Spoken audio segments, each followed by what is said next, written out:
but with the hint, just a hint of the maple syrup.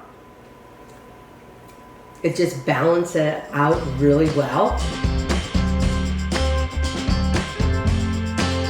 Okay, you guys, we are doing another sheet pan chicken, but this is just chicken without adding vegetables and stuff like that. But if you guys found a vegetable that you wanted to add to it, that would be perfectly fine too. This is kind of a new recipe. It's kind of a fallish type of chicken thing. And so what I did was I used my food processor, and this is cranberries. Let me get my notes. Fresh cranberries, olive oil, just a hint of maple syrup, a little bit of garlic, rosemary, and white wine. And so this is our marinade for chicken thighs. You can add a little bit more marinade if you have more than 4 chicken thighs. I only did 4. And so these have been marinating at least for 30 minutes, or you can go up to 24 hours. It doesn't have that much acidity except for the white wine, but also the tartness of the cranberries will also help with marinating your chicken. So we don't exactly want all this. Unless you really want a great sauce, you could do this and put it over some kind of potatoes or mashed potatoes or something like that. So it's really up to you. But we're not gonna do that. So we're just gonna wipe it off. And look at that, isn't that cute? It turns your chicken red or pink. This is kind of a new recipe. It's a lighter chicken recipe, but I think it's good. I think it's great for fall. I think it's very versatile. And then all you do here is just drizzle a little bit of salt. Not drizzle, sprinkle a little bit of salt. So we got this. We're just gonna sprinkle some salt on your chicken. That'll create some flavor. We're just going to sprinkle some cranberries in here. They'll create the juice as well. Sprinkle some of this rosemary over here. That'll add some really great flavor as well. And the one thing I forgot to do prior is, believe it or not, we are going to brush on a little bit of maple syrup. I know, isn't that kind of funny? And the funny thing is, it's not like it turns your chicken really sweet or anything. But with all the tartness of all of this, it'll just elevate the flavor just a little bit. And we're going to cook these for about 25 minutes. And then, to get that nice golden brown skin on your chicken, we are going to put it underneath the broiler a little bit. You guys don't realize how full my sink is getting with all the dishes here, but that's okay. Because that's for me to deal with later. Okay, so here's our sheet pan chicken with cranberry and rosemary. We're going to put it in the oven, 375. We're going to put it in the oven for about 25 minutes. And then we're going to stick it underneath the broiler for another 3 minutes or so until the skin kind of gets all crispy and toasty.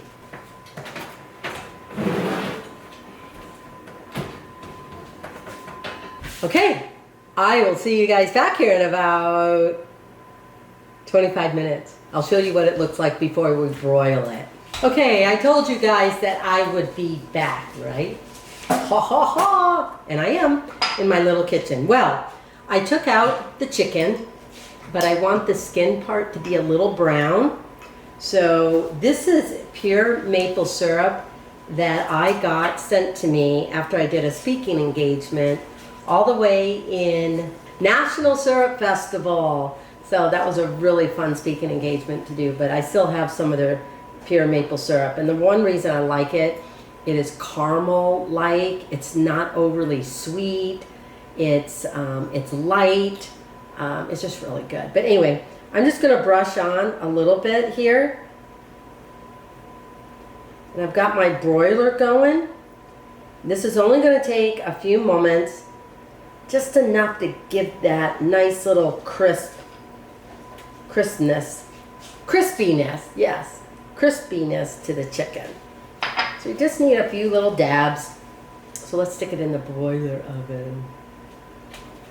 Or let's stick it in the oven under the broiler.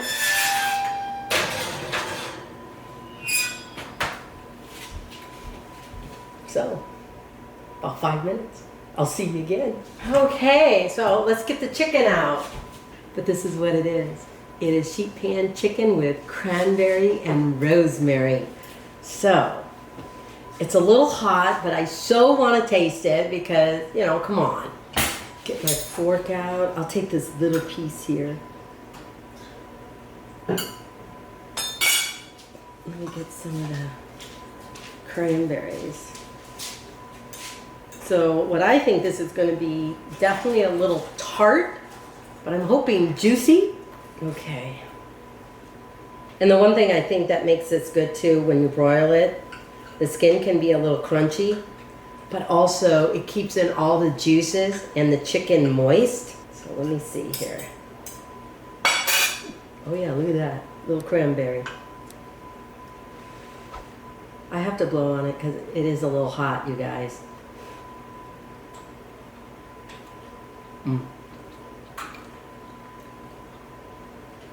Definitely when you bite into cranberries, it's a little tart, but with the hint, just a hint of the maple syrup, it just balances it out really well. In fact, I would probably serve this with wild rice, not just regular white rice or something like that. I would probably serve this with wild rice and maybe some Brussels sprouts or green beans or even just a green salad, whatever green thing you like. And you just have a hint of the rosemary. I probably did not add enough sprigs, but I would probably add a sprig of rosemary for each chicken so that you get some of that more earthy herb going on there, balancing out just the hint of the sweetness from the maple syrup. And then you get this burst of this tart cranberry. I think it's really good. So, with that, sheet pan chicken with cranberry and rosemary. I really hope you guys give this a try because basically this was a really, really easy this was a really, really easy recipe to make.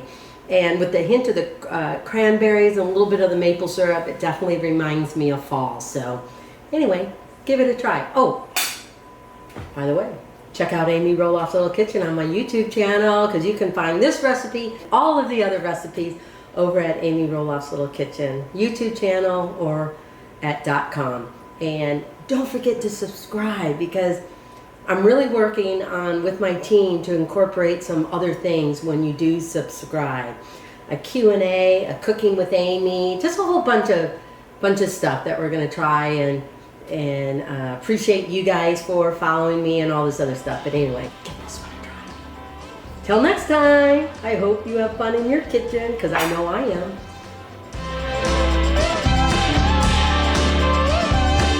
Fresh tomato. Didn't fall apart. It almost tastes like fresh tomato sauce. Like, you know, when you just ripe tomatoes out of the garden. Oh my gosh. And the fresh basil on top. Yeah. This is really good. Garlic, cheese, and then the pie crust. So hi, I'm Amy Roloff and I'm in my little kitchen. We are going to start off with a tomato galette. So if you go to the farmer's market or you've got that wonderful vegetable garden and you've planted a variety of tomatoes, especially the heirloom tomatoes because they kind of come in different colors and it makes it really look nice and pretty.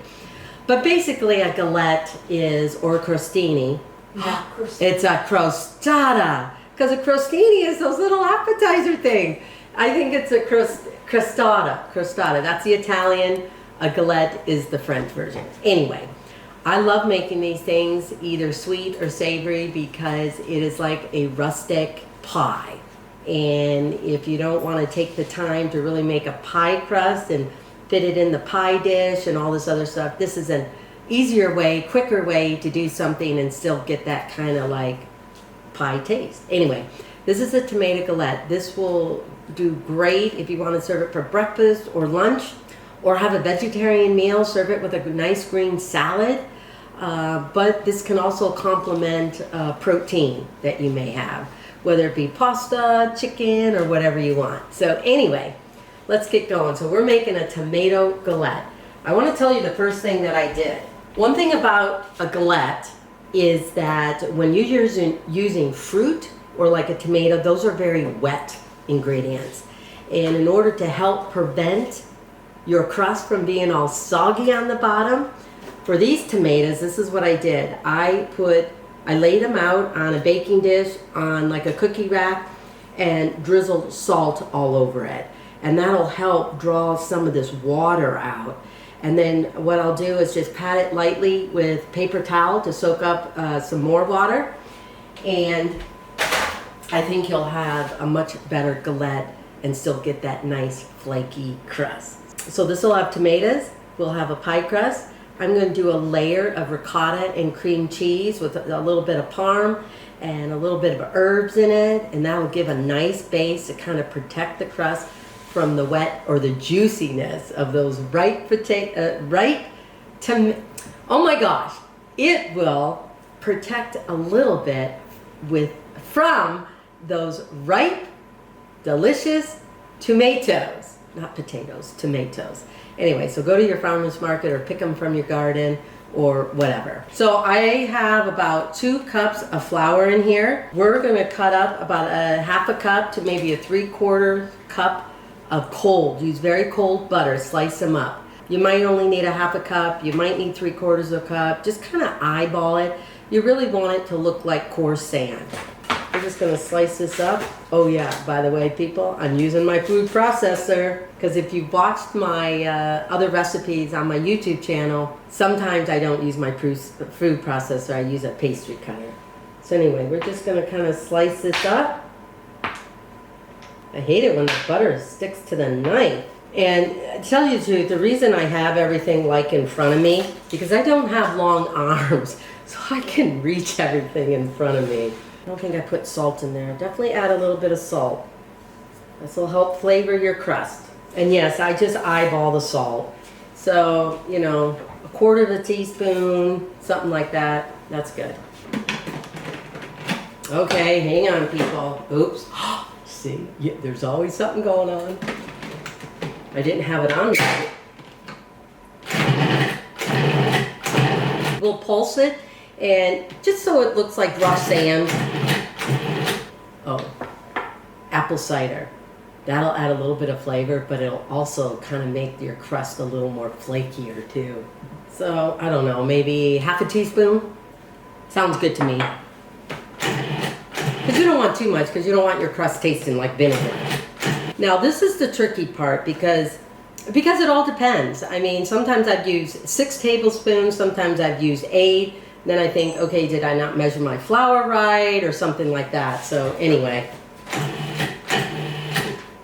So we're just gonna start off with 1, 5, okay, 6 tablespoons. Anyway, I got the dough out of the food processor, and what we're just gonna do is just knead this just a little bit. If you put it in the freezer, don't keep it there longer than like maybe 15 minutes. But I'm just gonna stick this in the fridge, and as I prep the little ricotta cheesy base to this galette, this will be sitting in the fridge. This is a very simple little side dish or little lunch meal or whatever you want to do. Whoa, look at this. I think the hardest thing is getting the plastic wrap out. And there are other reasons you want to roll it, you want to put it in a disc, because it makes it that much easier to roll out. So I'm just going to put this in the fridge, clean up this, and we'll get going. And if you don't know a useful tool, a box scraper is a very useful tool to clean up your work surface. Because we'll deal with this again later once we roll out the dough. So we're going to do, I'm going to look at my cheat sheet, guys, because as I mentioned to you before, I do not memorize all of these recipes. See, this is what I call my cheat sheet. Okay, let's see here. I just want to tell you the right amount. So about, I don't know, Anywhere from a half a cup to a cup of ricotta cheese. I just like a thin layer on my crostata or galette. I don't like a big, thick, cheesy layer on the bottom because the star of this whole thing should be your tomatoes. So I just want a thin layer. So you can use up to a cup, but a half a cup is fine of ricotta as well. And then for some reason, I really like adding a little bit of cream cheese. I think it adds a little extra creaminess.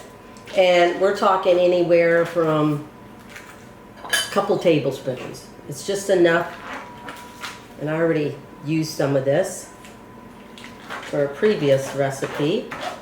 So yeah, that was probably maybe 2 tablespoons of cream cheese. You just want to cream this all together. I don't think I was as prepared as I normally am when I do these recipes because I have to grate the parm. Okay, that's done. So you probably want maybe about a half a cup, something like that of Parmesan cheese. You know what I always do? I tell you this before, but in my mind I go, Parmesan? No, because Parmesan Reggiano, that doesn't go. So I go, Parmesan Reggiano, or whatever. So now I know, Parmesan. Yeah, Parmesan. We're gonna add Parmesan cheese. You guys, I don't know what it is about words, some of these words. And another tip, if you ever like making soups, depending on your soup, save the rind and put that in with your soup base, and that'll add that little extra kind of flavor to it. So, I don't know, this is about a half a cup. I think it'll be enough. Add that all in here. Now typically I would probably add a little bit of salt, but I think with these cheeses, and especially with the parm, this is going to have enough salt. I tell you, you know what? I wish I had a bigger place to have a bigger garden for herbs, because one pot of oregano or basil or thyme, it would be gone in like 2 weeks, because I love fresh herbs. And if I buy it in the grocery store, I definitely pay for it because they're expensive. So if you can, I mean, dry herbs will work well with this too, because you are, I'm going to save the rest of these for the topping of it. Oh yeah, the other thing I was going to mention too is when you use farmer's market or garden tomatoes, they will be juicy because you're getting them more ripe. You're getting them with more flavor. So I think this process of the tomatoes over there and salting them and draining the water a little bit is key. So you don't have too wet of a thing, of a crostata. Crostata. I like saying those words. Galette. I sound so traveled. Okay, don't mind me. And then you just want to chop it up. Depending on what has been on my cutting board, yes, I will clean the cutting board, but it's either been cheese or herbs or something like this, and it works well with the dish, so that's why I'm not cleaning up my cutting board after every little thing. So we're just going to mix this in together. But I think the one thing I will add to this maybe a little pepper. And because I've already salted the tomatoes, you know, getting them ready for this, I'm not going to salt them again before I bake it, so. Okay, this is done. Lemon. I don't know, to me, tomatoes, a little lemon zest, it brightens everything up. So how much? I guess what I do is I just do 1 round of lemon zest around the lemon. So, could be half a teaspoon. I forgot garlic. See, that's why I like everything right in front of me, you guys, because I look around and I'm like, okay, garlic, you forgot garlic, Aim. And I like garlic on everything. Now, what you could do, you could lay as thin of a slices as you can just underneath your tomatoes. But I'm going to decide to cut up 1 garlic clove, chopped up, minced, whatever, and put it in with the cheese mixture, because the tomatoes lay right on top of it. So I'm hoping on this crostata you'll get layers. You'll get this cheese, you'll get the flavors of the herbs, the garlic, and then you've got those great tomatoes. So all the tomatoes I'm using did come from the farmer's market. The only tomato plant that I have out in my herb garden is cherry tomatoes.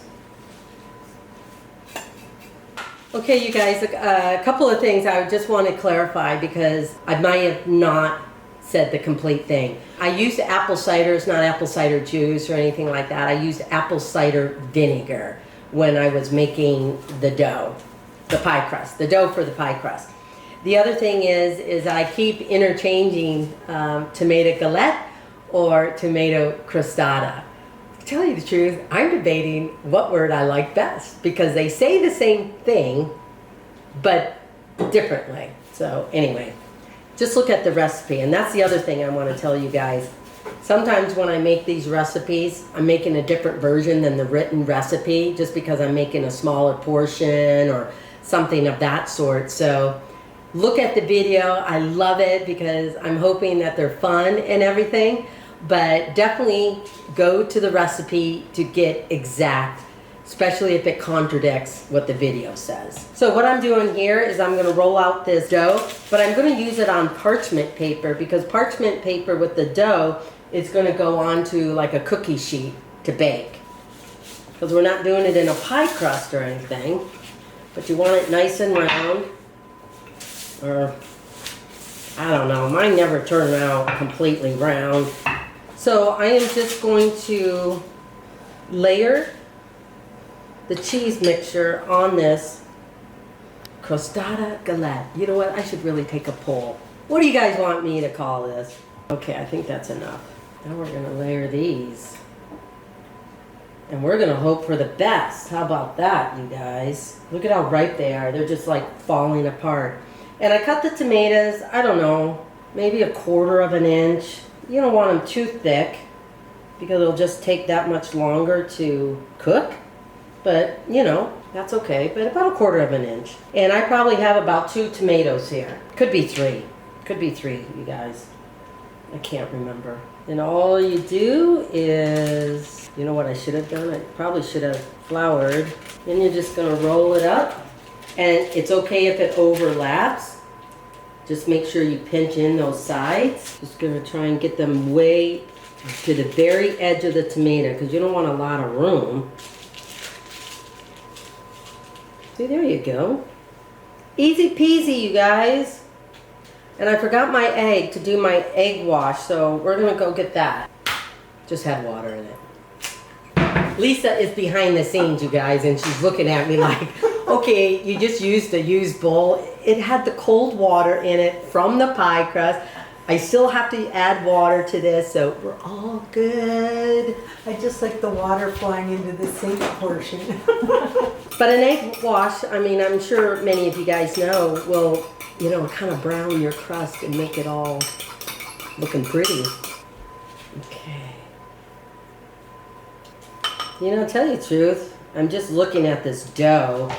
I'd probably back off on a little bit of the butter and just go with a 1/2 cup, or back off on only 6 tablespoons of cold water because my dough feels a little wet and I'm not sure why that is. I've done this so many times.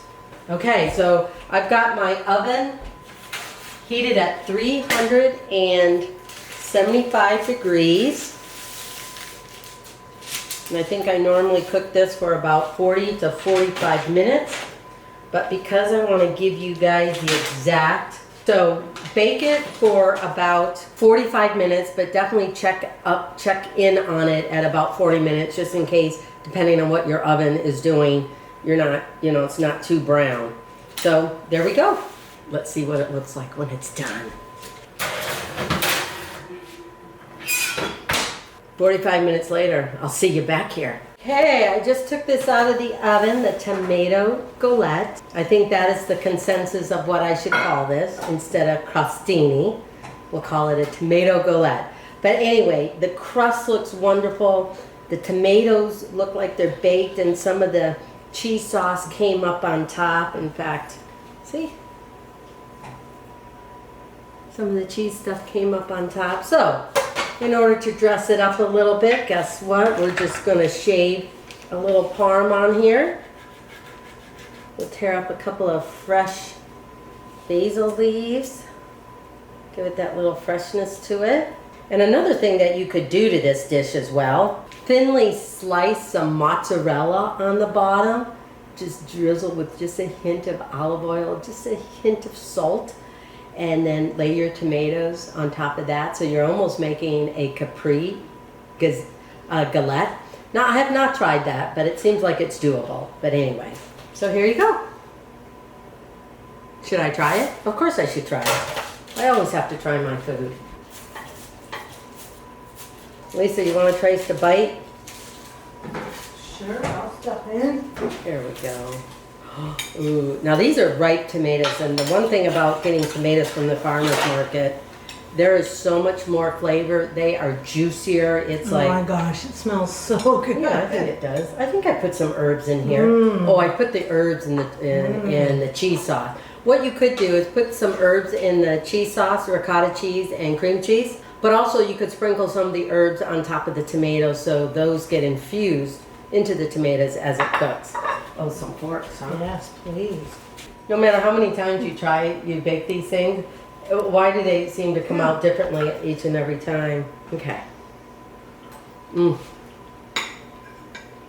Delicious. I still like it, huh? Oh my gosh. The fresh tomato didn't fall apart. It almost tastes like fresh tomato sauce. Like, you know, when you just ripe tomatoes out of the garden. Oh my gosh. And the fresh basil on top. Yeah. This is really good. Garlic, cheese, and then the pie crust. And I think when you use fresh tomatoes that are ripe, it puts a whole different spin on it than when you just use tomatoes from the grocery store. Because obviously they can't ship ripe tomatoes. They'd be destroyed before they even made it to the grocery store. Completely different taste on those tomatoes. You can find this recipe and so many more over at amyroloffslittlekitchen.com or go to my YouTube channel. You can get the recipe and the videos there. I would so appreciate it if you subscribe and told a whole bunch of other people, because we're going to be doing a few more things there, you know, for you guys subscribers. Yeah, so anyway, this is tomato galette. Give it a try. And I'll see you over there at Amy Roloff's Little Kitchen, YouTube. Thank you so much for joining me, you guys. So from my kitchen to yours, let's taste this again. Can we taste this again? This is pasta with a creamy pumpkin sauce and roasted hazelnuts. Oh, man. This is either so good or I'm so hungry. Delicious, Amy. Oh, you like it? The hazelnut really brought an extra flavor.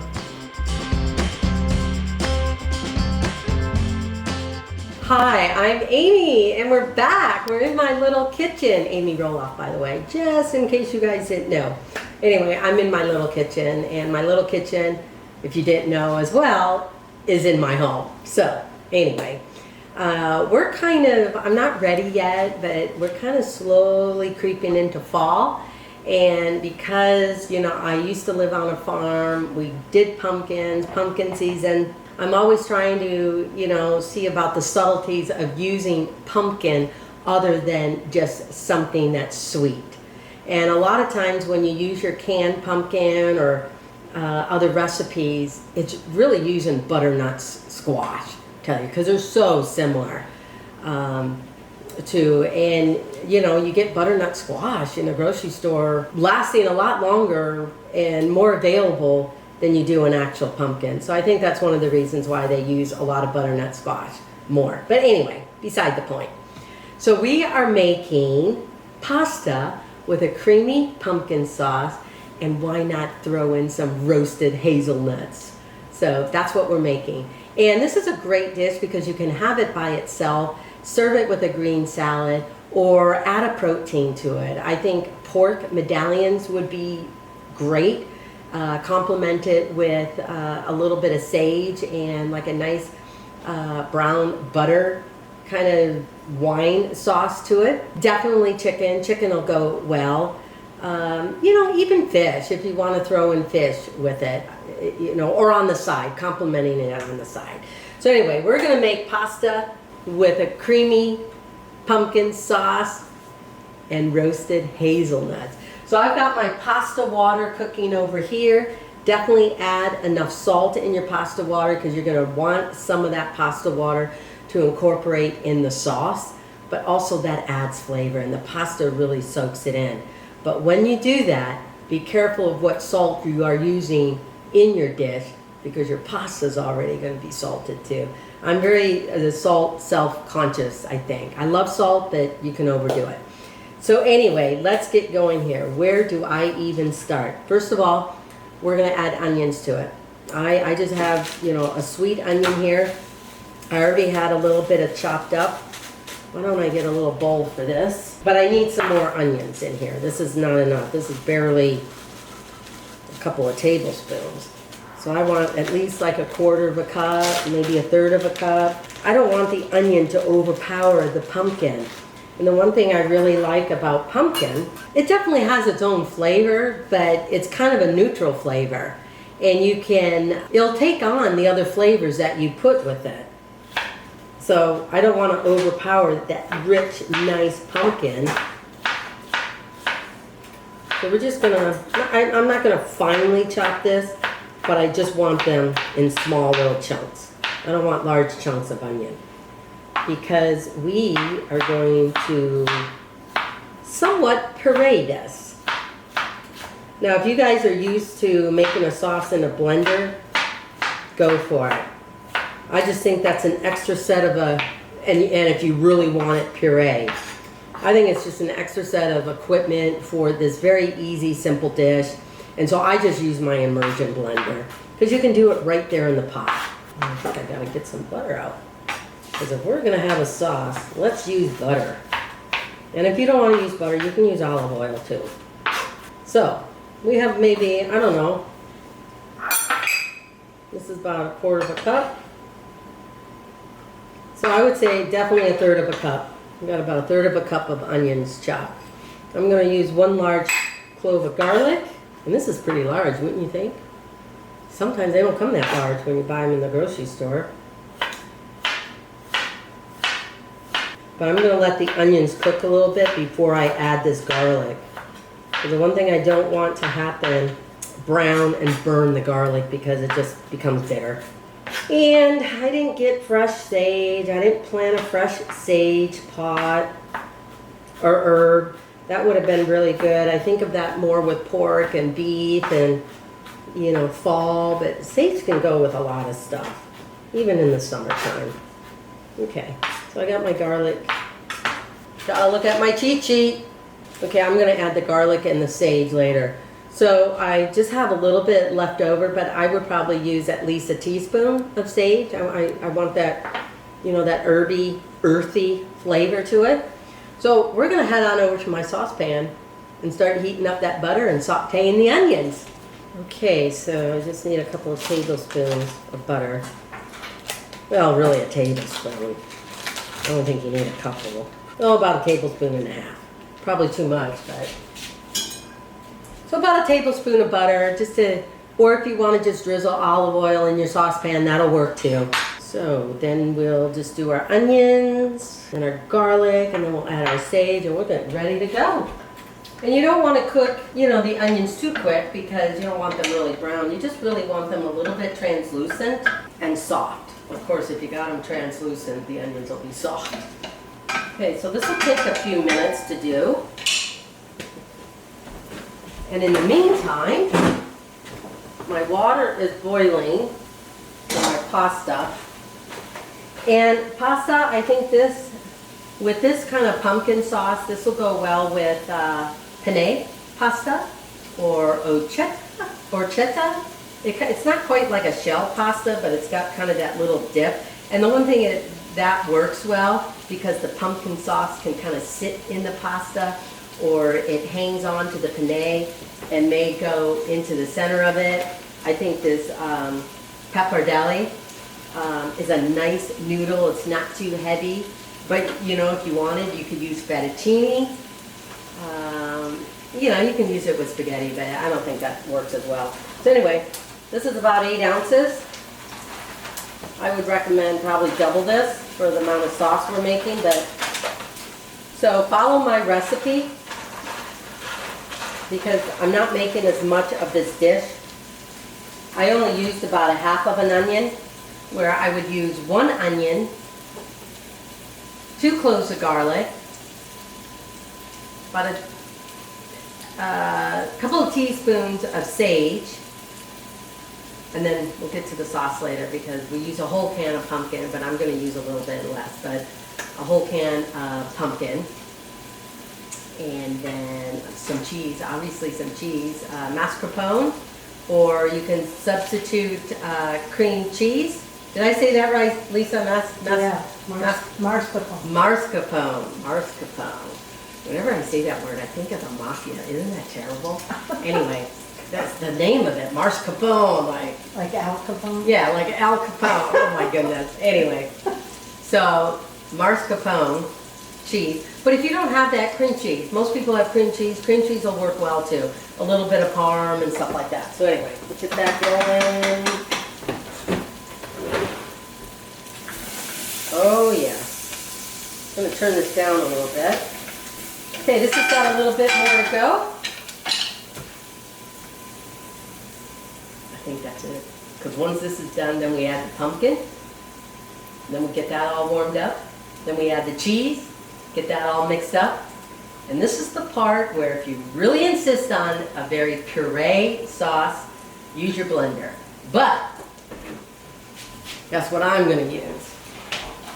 Yes! I'm going to use my immersion blender. I love this little tool. Okay, we're going to add in our little garlic. 1 whole garlic. We're going to let that saute for a little bit. Well, I tell you, if you guys could smell the garlic and onion, I mean, It smells so hello. Especially with that little bit of butter. Oh yeah. Okay, I probably would have added a couple of teaspoons. I don't have enough sage in here, but I'm just going to add what I have. And it's dried sage. Oh, so good. And one of the reasons why I didn't add salt right away to when I was sauteing the onions was because it draws out too much water, and I really wanted the butter to incorporate in with the onions and get that flavor. And so unsalted butter is probably better. And then, so yeah, anyway, what else? Oh, the pumpkin puree. So pumpkin puree. Ooh.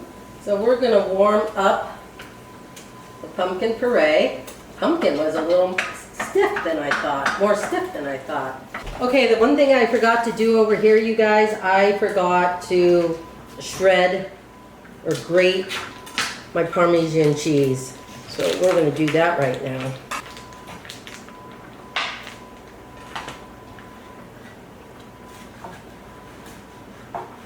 And then I'll add my, I'm choosing to use cream cheese because I couldn't find, the grocery store I went to didn't have mascarpone cheese.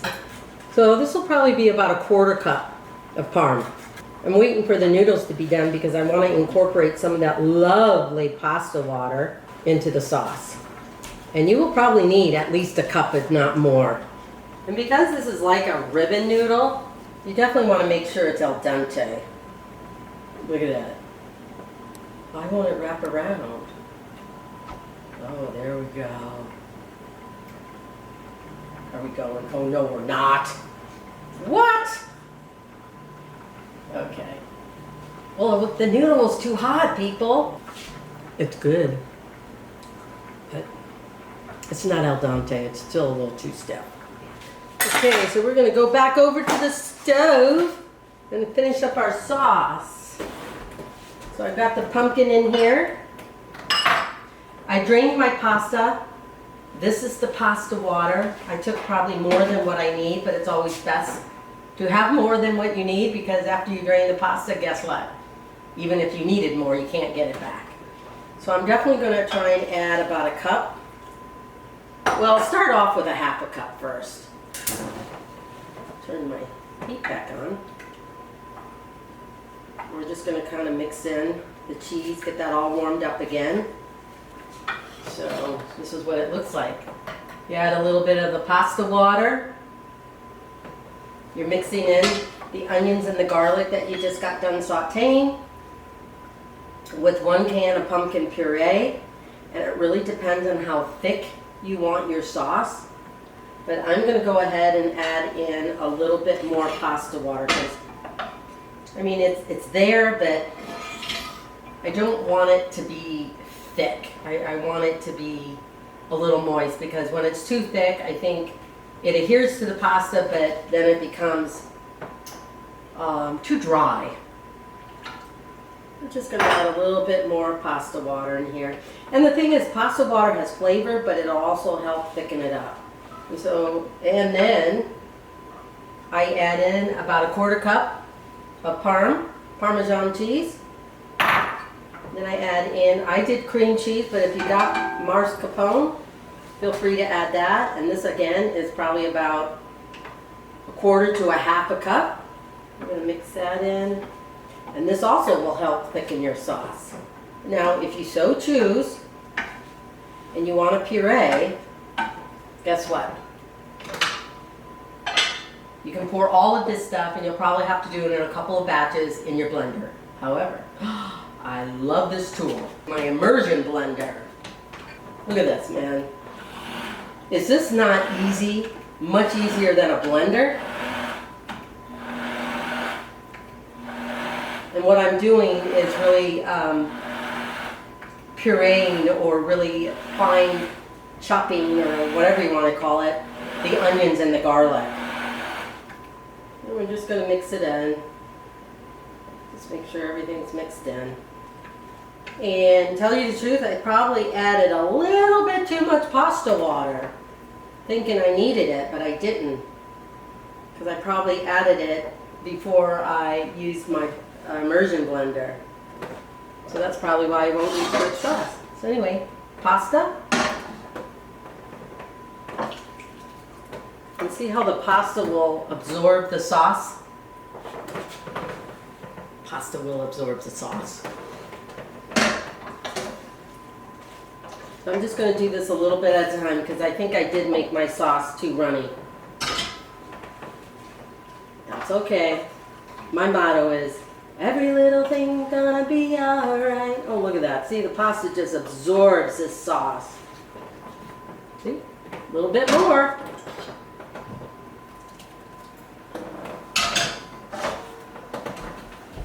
So here we go. We've got pasta with a nice, mellow, but very flavorful pumpkin, a creamy pumpkin sauce.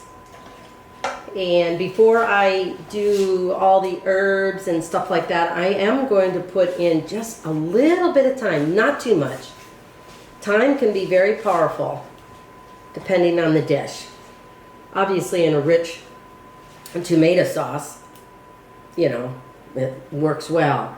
But for something like this, that this pumpkin sauce is kind of like soft, you don't want the thyme to overpower it. So I'm just doing like 3 little small sprigs of thyme.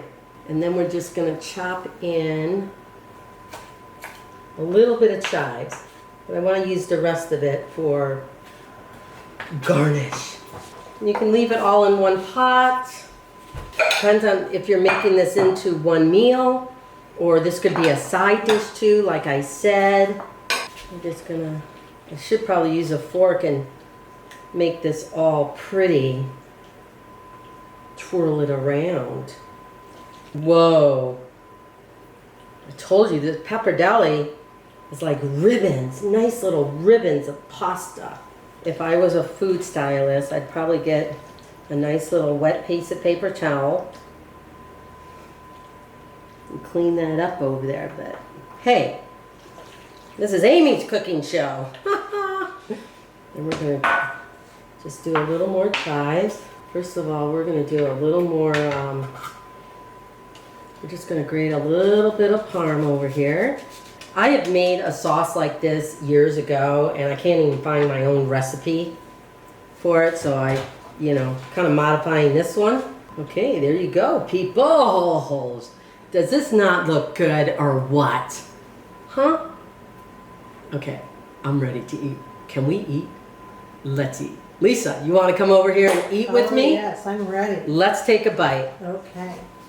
We'll take a bite in all this mess. Okay. Okay. I cannot wait. Now you tell me if I should have added more salt or something. It looks amazing. Okay, I'm trying to be nice and twirl. Mmm. The thing I love about this sauce is all the ingredients that are in it complement the pumpkin. And so there's nothing that really overpowers it, unless you want it to. But I really taste the pumpkin flavor over this. Delicious. So anyway, of course I forget some. Lisa reminds me, but I forgot some. This is a key element to this. It's a nice little garnish. I went ahead and, yeah, you want to show that? I went ahead and roasted hazelnuts already. Hazelnuts. You can put these in the oven. And the one thing that's good about the oven is you can, do a lot more and just take off the Skin. the brown skin on them. But if you want the brown skin, but no, you don't want the brown skin in your food. Especially when you roast them like this and they all come off. And if they don't come off, they'll probably come off when you're chopping them up. But anyway, I went ahead and roasted these in the oven, and I put my oven on roast. I probably took maybe about, 15, 20 minutes. Oh. I just put them in a little baggie, and I'm gonna crush up a little bit.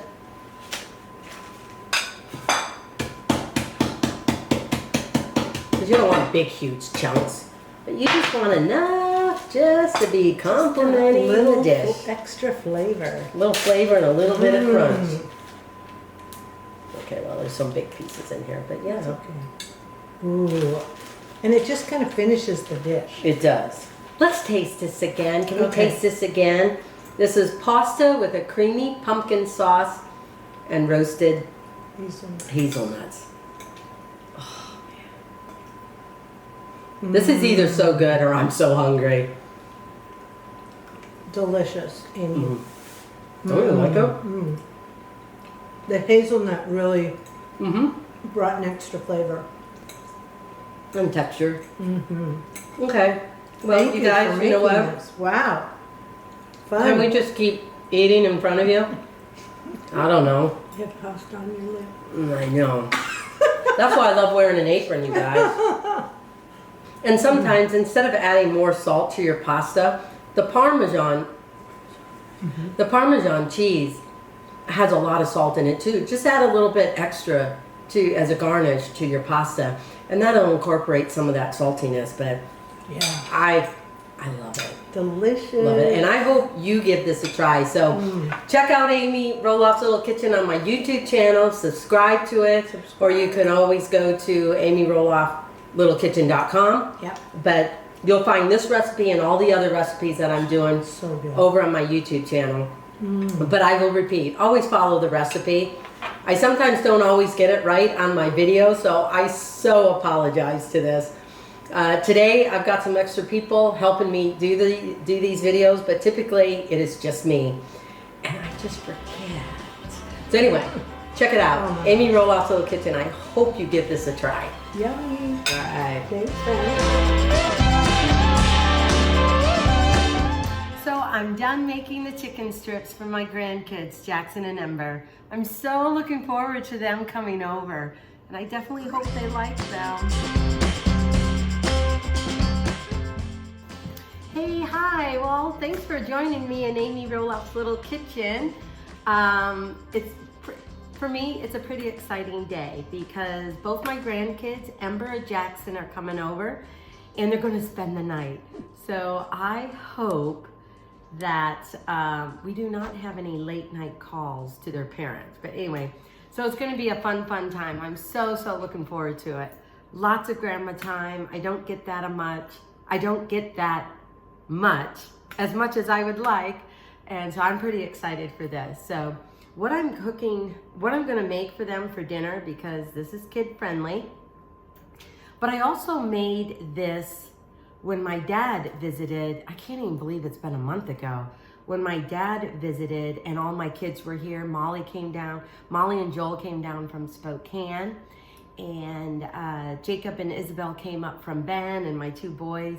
So we had a really great time with, you know, just my dad and family and getting them reconnected, him meeting 2 of his great grandkids for the first time. So anyway, I made this that I'm going to tell you in a minute, back then, you know, when he visited. So I'm going to make it again when Jackson and Ember are here. So what it is I'm making chicken strips, homemade chicken strips.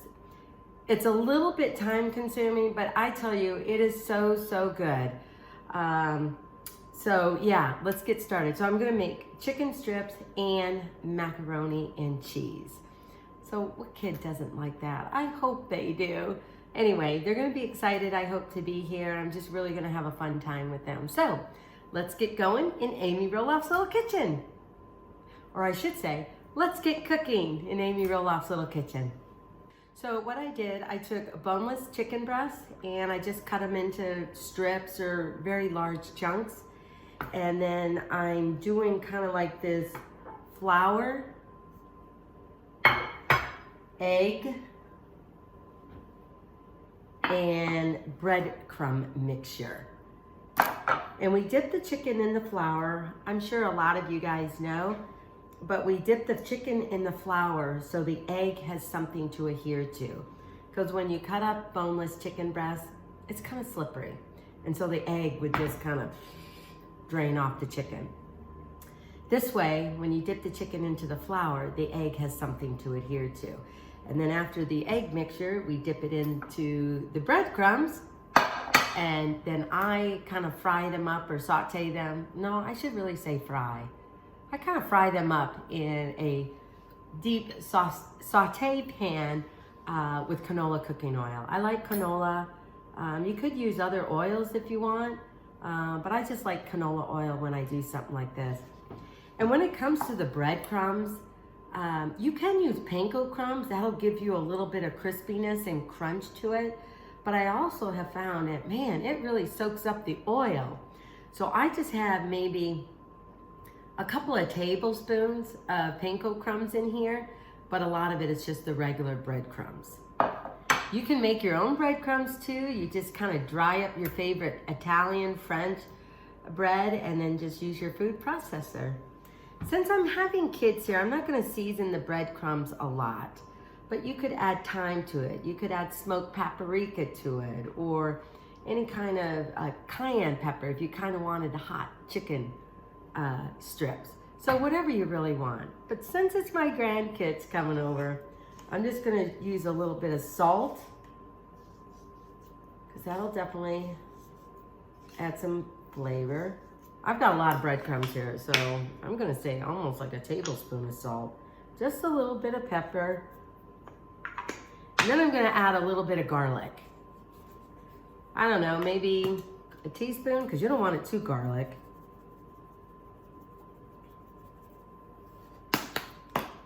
And I'm just gonna use a fork, kind of mix that all in there. Make sure the panko breadcrumbs are hopefully evenly distributed through the regular breadcrumbs. I just use plain breadcrumbs because I like the versatility. If I wanted it more like Italian breadcrumbs, which you can buy at your grocery store, I add my own thyme or Italian seasonings and stuff like that. Okay, so let's get going. I'm gonna put a bunch of these chicken strips in here. And what I really do with this too, I flour, egg, breadcrumb mixture, a lot of them, and put them on this plate. So that way I'm not frying a little bit, doing this process, frying again. So I try and get all of this done. And then all I have to do is fry it at the same time. So see, I just mix, just getting some flour on the chicken. And then I'll put some in here. Just kind of, I use a fork, or you can use a tong too. Because man, your fingers get so coated with breadcrumbs. Then I'll just dip them into the breadcrumbs. I hope you saw that, see? Then you just dip them in the breadcrumbs. And I'll use a spoon for that. Just kind of flip it over. Kind of pat it down a little bit so you really have the breadcrumb stick.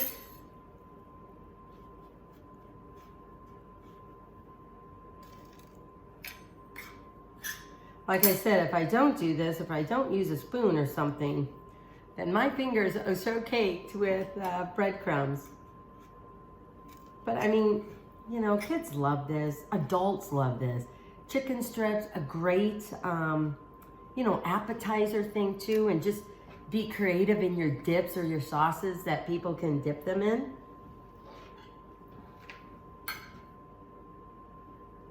So we're gonna do this again. I dipped them in the flour. I got them in the egg mixture. Flip them over so every part of the chicken gets a coating. Put it in the breadcrumbs. We're kind of going to try and be like Henry Ford. He created the assembly line. Oops, my fork got in there.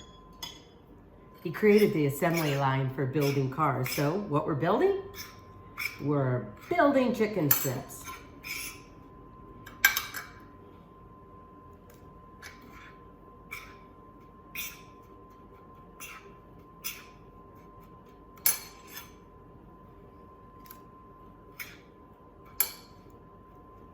Okay, I've got a lot more to do.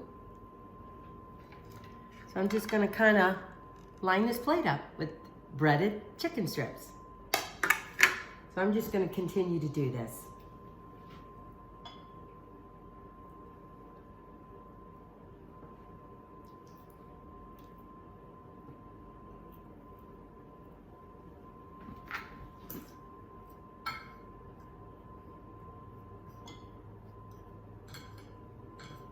And you really want to make sure the whole chicken has a little bit of flour on, because if not, then you're not going to really have the whole chicken piece entirely coated. I mean, and that's not a problem, but that's why we call them chicken strips. You want everything coated. So here we go. Egg mixture. Anyway, I am so excited. Both my grandkids are 3 years old. So I think Ember is used to spending the night at Audrey's parents' place.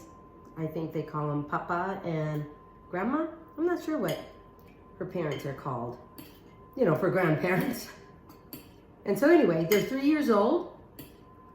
So I'm gonna make this for them for dinner, chicken strips and mac and cheese. And I thought it would be really fun because, you know, I like being in the kitchen if they help me make cupcakes. So if I can swing it, I'll show you a little video of that, of us making cupcakes. Or maybe at least them decorating it. I think that would be kind of fun. Okay. And you know what? Frying does not take very long. I mean, I have it at a high temperature, but I don't have it so high that I've got grease flying all over the place. And, ooh, that's not good. It just creates a mess, but also it can burn you. No fun having hot oil on you. I would have started this earlier, but I tell you, it happens to me every so often, but I was slicing up the onion for the mac and cheese, and I kind of cut my finger. So I had to wait a little bit before I started on all this. Anyway, okay, I'll continue on doing this and I'll be back. Okay, so I just have one more to do. It went into the flour, went into the egg wash. Now we're putting it in the breadcrumbs. And I think I'm gonna have plenty of chickens for my grandkids. Plenty of chicken strips. So I have a whole plate. So let's get frying. So I have a pan here that's kind of a deep saute pan, and it's got some oil in it. I don't like it you know, really deep because, I don't know, to me it makes the chicken strips a little too greasy, but you definitely want like maybe a half an inch, quarter of an inch, but definitely plenty of oil in here for you to cook the chicken. So, like I said, we're having chicken strips for my grandkids. Went into the flour, the egg, the breadcrumbs, and now we're getting ready to fry it. And I did 2 packages of, so this was 4 breasts of chicken. Just gonna put that, boy, I think I almost have too much oil in here. Here I said not enough, or, oh dear. I think it'll be okay. I would have liked a little less oil in here. You want to make sure they've got plenty of room to cook, so don't overcrowd them too much. Like I said, it only takes a few minutes. Oh, you know what? I gotta get another plate for them.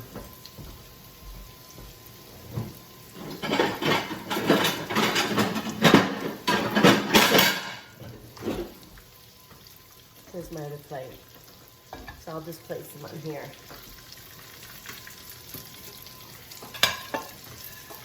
And this is really a hands-on thing because you don't want them to over brown. Oh, those are nice.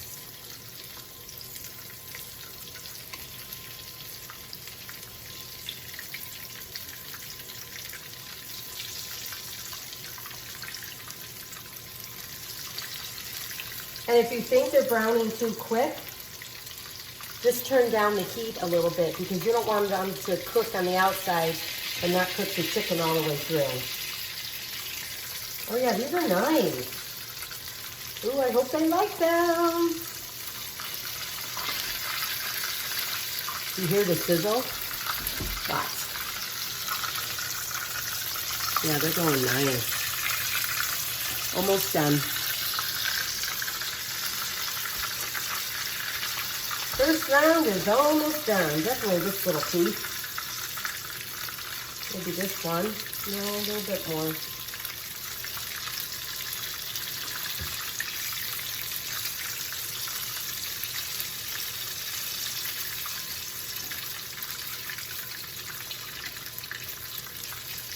And if there's any doubt, because there's so many of them that are here, just cut the biggest one in half.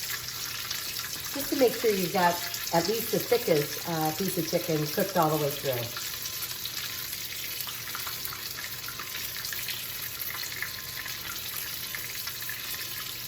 Oh yeah, I should have put a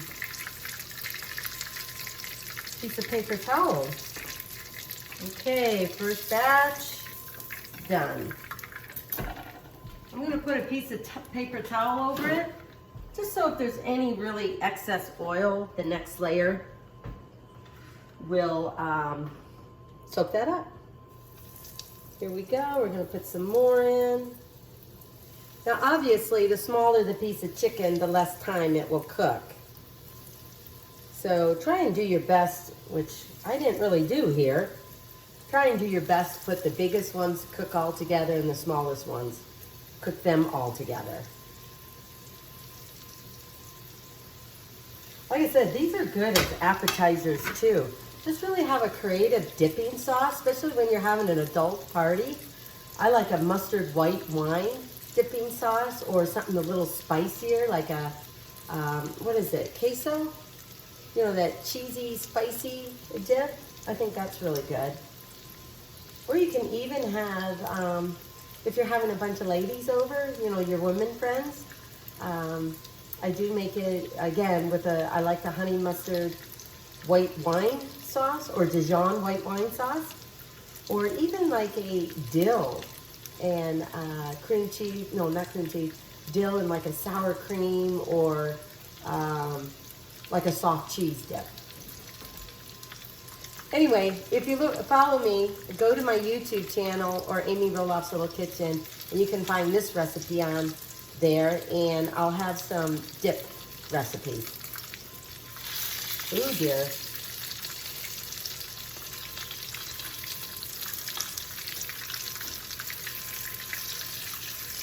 Definitely gonna turn this down just a tad.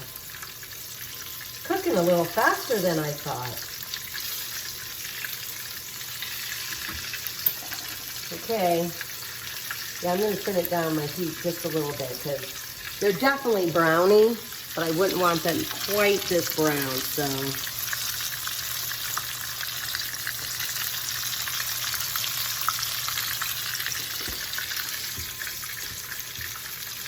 So I turned my heat down just a little bit.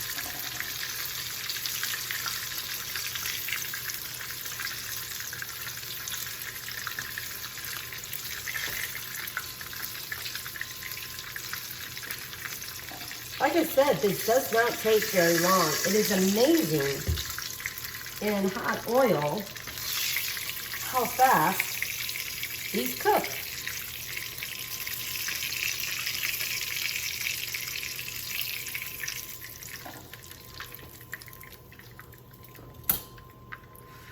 Okay.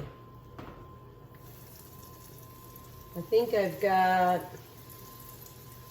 this will be my third one. I think I may have one more to do. Okay.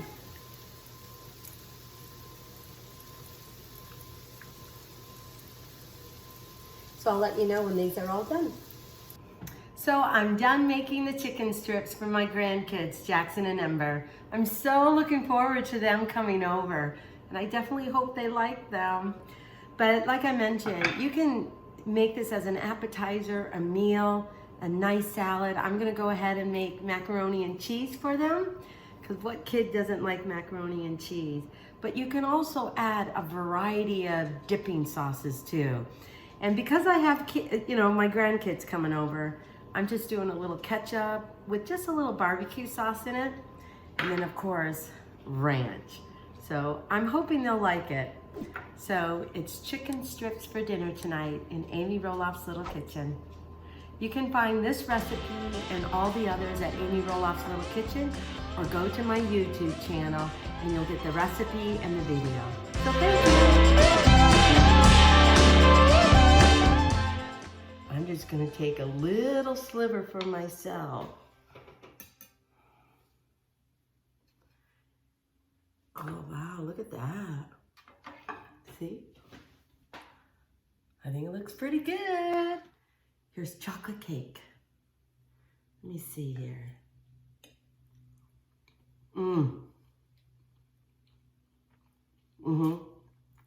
I like it.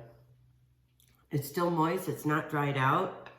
There's enough frosting without it being overpowering with frosting.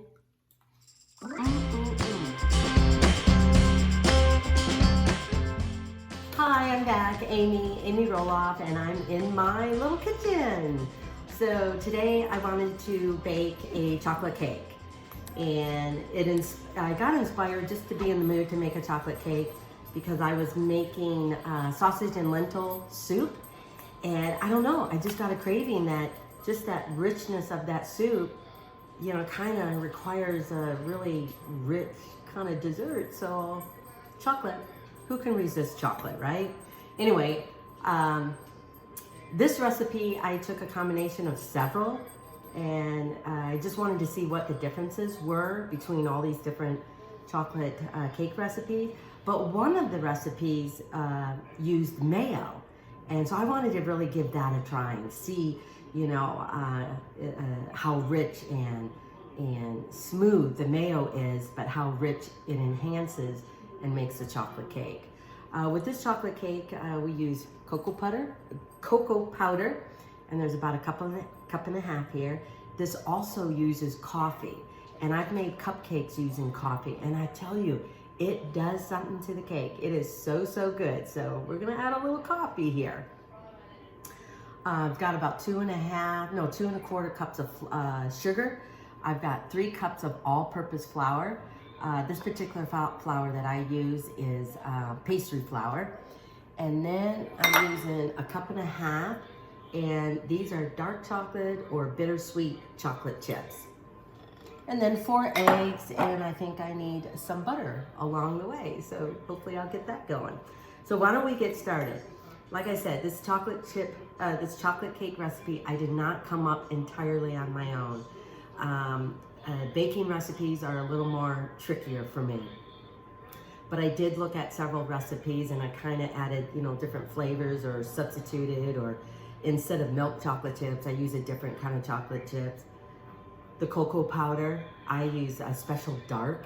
I don't know, it's just that rich chocolate flavoring. I just love it. So anyway, and because I do not have this recipe memorized, I'm gonna look on the directions. So anyway, so let's do the hot coffee. So 1.5, I think it's 1.5. Yeah, 1.5 cups, no, 1 cup of cocoa powder. And we're gonna whisk that together with 1.5 cups of hot, 1.5 cups of hot brewed coffee. And I am so glad it was the lid that popped and not the coffee all over the place. So anyway, let me get that going. I got to get my little whisk.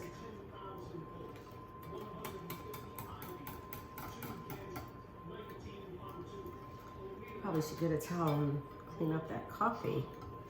Anyway, we're gonna whisk this up so the cocoa powder is all dissolved. Oh man, I tell you, I cannot wait for this. Just the flavors of it.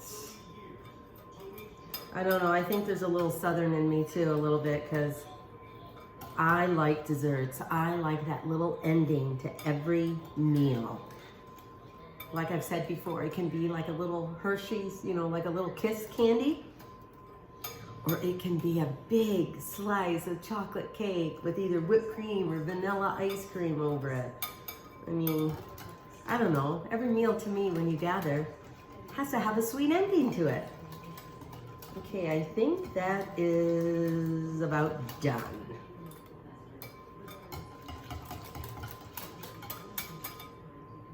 Yeah, there we go. I should have an empty bowl here. Just gonna put that over on the counter. Get a towel and kind of clean up this coffee that spilled from the lid. Crazy, man. Crazy, crazy. Okay, what do we do next? I've already greased my pans, so let's do the flour. Like I said, I've got 3 cups of flour. I use pastry flour. It didn't call for cake flour, and I've debated, you know, what's the difference between regular flour and cake flour. I think cake flour has a little more protein, but I'll verify that for you in the recipe or on amyroloffslittlekitchen.com. So go to the website.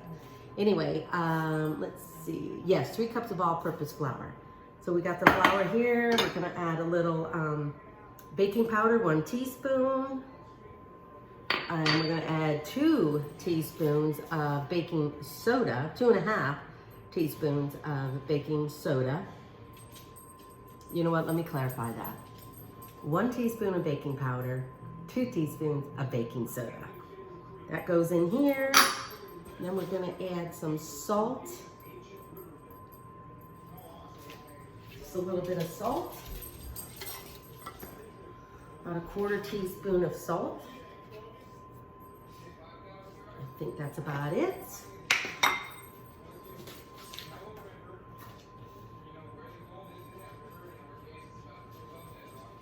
We're just gonna stir that, get that all mixed in. Then we're gonna go on to the sugar and the eggs. So let's get the sugar in our mixer. The sugar, like I said, was 2.5 cups. Regular granulated sugar. And then 4 eggs. 4 eggs. 4 eggs at room temperature. It is best, that's why this hot brewed coffee and cocoa powder mix, we're gonna kind of let it rest and cool down to room temperature. So let's beat 4 eggs. Here we go. I'm gonna add 2 in, get that going, and start blending it, and then add 2 more. You know how many times I've read this recipe, but I still don't have it memorized.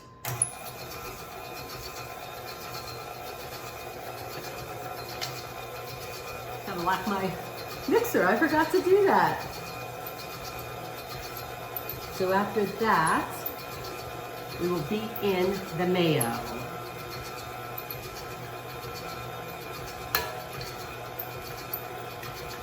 But I think mayo is a good substitution because it's got a lot of oil in it.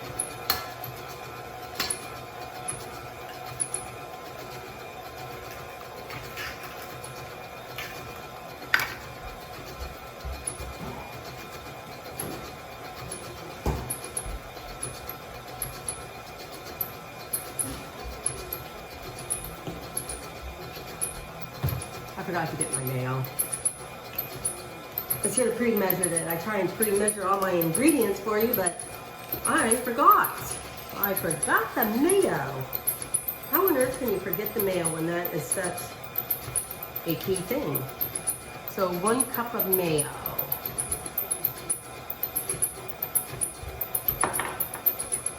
We gotta beat this till I'm gonna turn it up a little bit. The sugar and the eggs till it's nice and fluffy. This cake is going to be rich.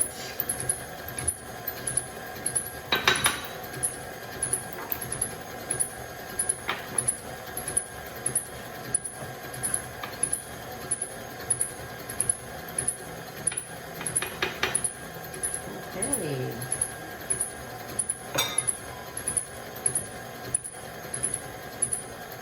Get that all going. Got the mayo measured. Put my coffee out of the way.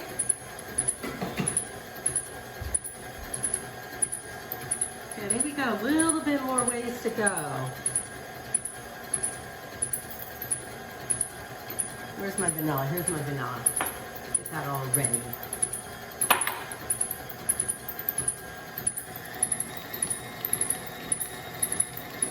I love how when you bake, you know, you go from one thing like an egg mixed with flour and a liquid, and look at what it turns into, deliciousness. I love the process of all of this. But I want to make sure it's nice and fluffy. That the sugar and the eggs have really incorporated with each other.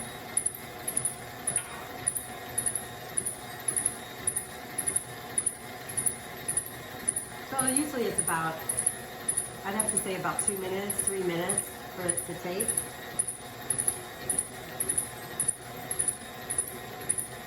Well, wait, you gotta be patient when you bake. Okay, so I've got the sugar and the eggs. There it is. I think it's turning light and fluffy, so I'm gonna turn this down a little bit because we're gonna add in our mayo and vanilla. So let me see if I can get this situated right again. Okay, so we're gonna slowly add in our mayo.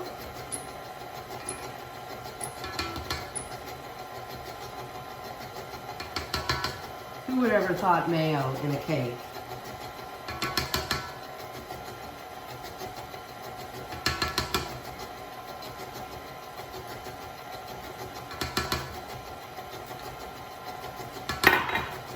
Make sure I get all of it.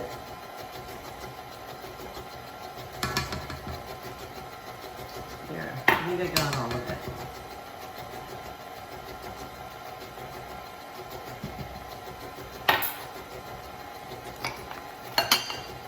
And to that, we are going to add in a teaspoon and a half of vanilla. I mean baking. You gotta have vanilla. Okay, so that's 1 and a half. Because the other part of the vanilla is probably going to be used for the buttercream chocolate frosting. That's going to be good. Okay, do we have that all done? Let me see if it's off on the sides. I don't know, sometimes I think you gotta make sure things haven't stuck on the beater. Here we go, yep, and it looks all good.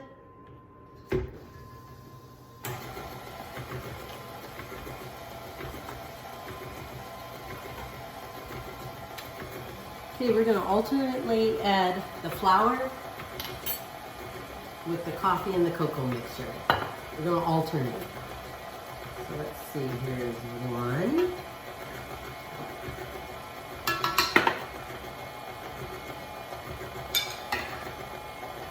Okay, this is gonna be hard with a spoon.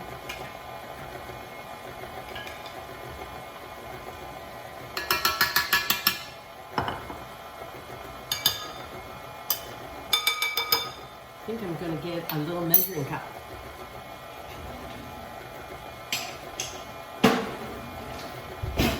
Here's my little cup, measuring cup.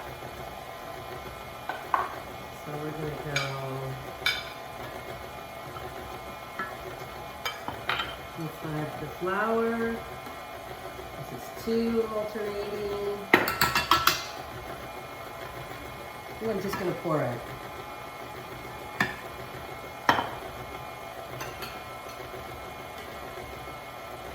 And this way, I think everything, this is 3, it gives everything a chance to mix in together without pouring it and dumping it in all at one time. Okay, that's 3.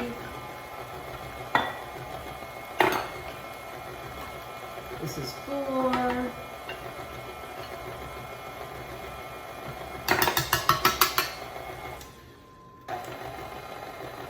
And this is 4 for this. Let's make sure we get all this delicious cocoa, coffee.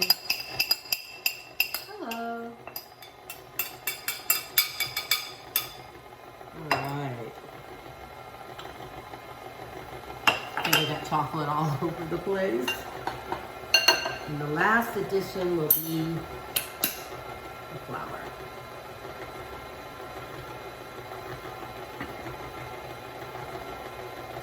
There we go. There's my cream here. Let's make sure it gets all scraped down in there. You don't have like dried flour on the side of the bowl. I'm so excited to try this using mayo. Chris isn't a fan of chocolate, which, oh my gosh, how can you not be a fan of chocolate? So I think I'm going to share this cake with my kids. Give a quarter of it. 1/4 to Zach and Tori, hopefully another quarter to Jer and Oz, and another quarter to Jacob and Isabel. And if my daughter was here, I'd give her the last quarter, but the last quarter may be for me. I don't know. Okay, I think that is done. Now it's time to pour it into the pans. Where'd my pans go? Here they are. I've got 2 cake pans. If you want to use smaller ones, you can make a triple layer cake, but I just want to do 2.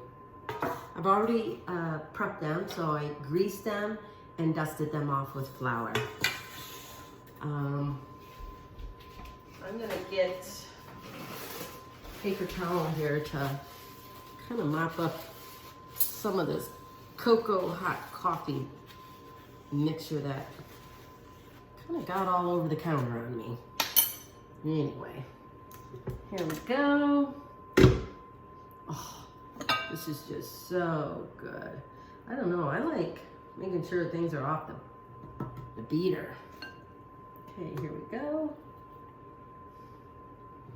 Normally as a kid, or with my own kids, I'd let them lick the batter, or lick the beater thing.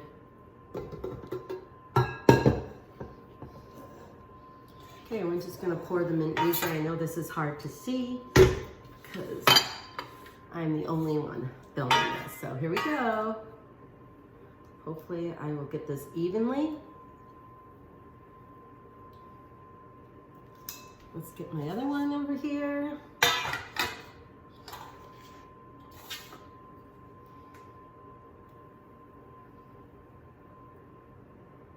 Let's pour a little bit more in here. And I don't know, I want to make sure I get all this stuff. I mean, look at, I can't leave that all in there. Can I? No way.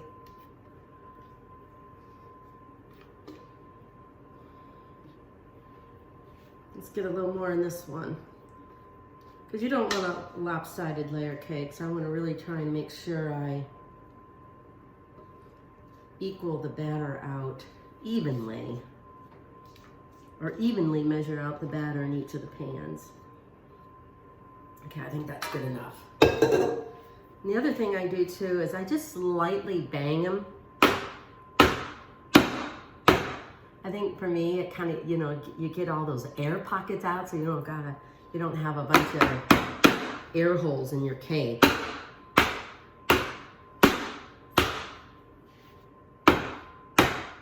So, these are ready to be put in the oven.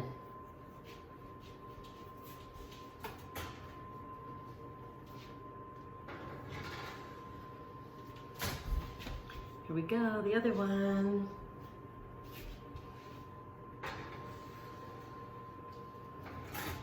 And I hope they turn out. So you put that in the oven for about 20 to 25 minutes. So I'll be back and let's see how it turns out. Hey, hi everyone. Well, Amy Roloff in Amy Roloff's Little Kitchen. I am getting ready to make the frosting for the chocolate cake, and the chocolate cake is over here cooling down, and hopefully I'll frost it up and show y'all. So what I have is 3/4 cup of unsalted butter, 2 cups of powdered sugar, with about 1/4 teaspoon or so of salt. And then in here, I think 1 cup of, I did dark chocolate chips or bittersweet chocolate chips. And I just put a little dab of corn syrup in and a little bit of cream, because that kind of helps, you know, make the chocolate chips melt. So that is gonna go into the frosting too. So let's get going here. This is buttercream chocolate frosting. This is, whoa.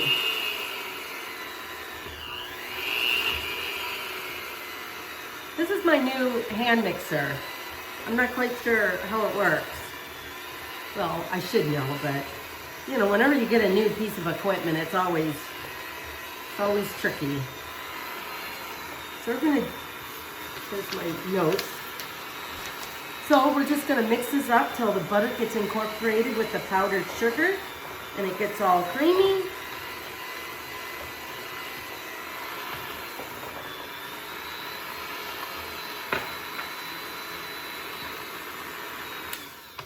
And I am going to mix in 1/4 teaspoon of vanilla, this wonderful thing, vanilla.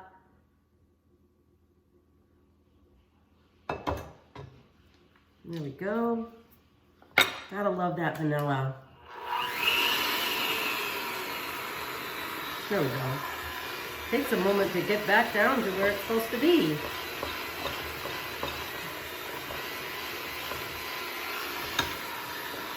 Well, I thought I had the butter at room temperature. It sat out on the counter. But this will just take a moment. I'll get it going.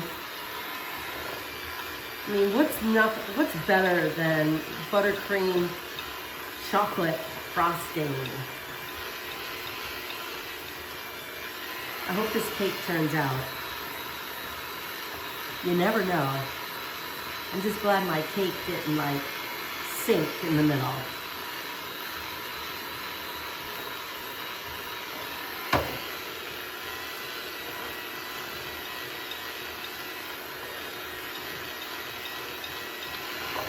Okay, we're gonna add the little chocolate in here in a minute.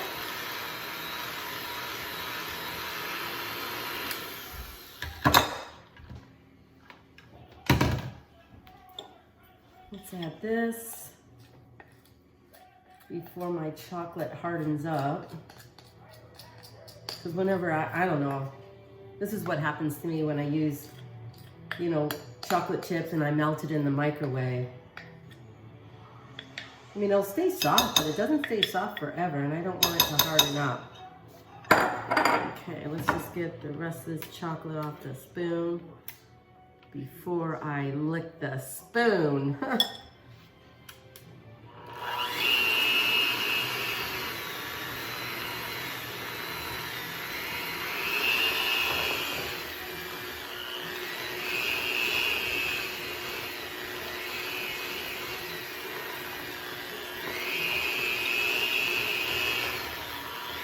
Okay, it's coming together.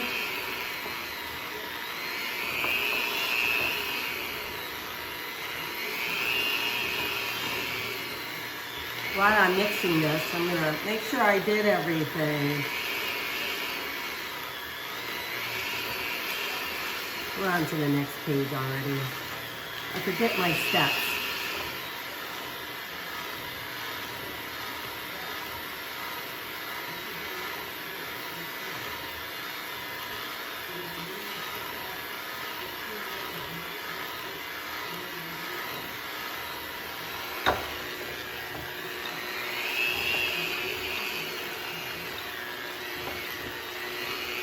Wow, this is going to be thick frosting.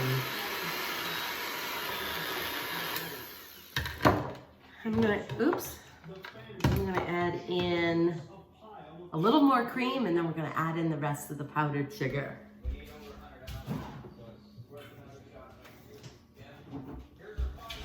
Got it from my fridge. Of course, I got it from the fridge. Whipping cream. So about a tablespoon, just a little over a tablespoon. Get that going in there.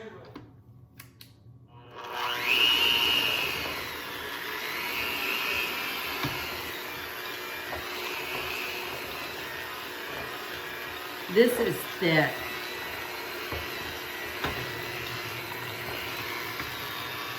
In fact, I'm going to use this spoon that I did the chocolate in and just kind of scoop it in here. Just so the powdered sugar doesn't go flying all over the place.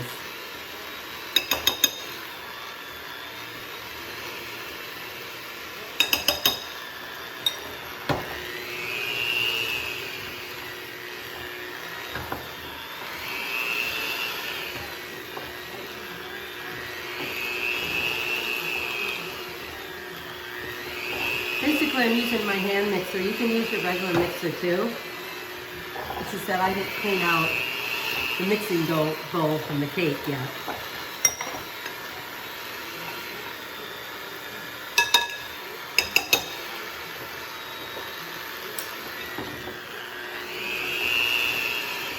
Let's add in a little bit more powdered sugar.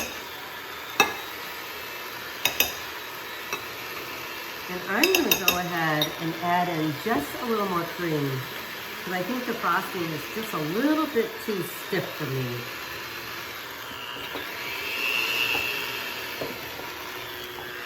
I probably added in about another tablespoon. But you got to be really careful with that, because now you don't want your frosting to be too thin.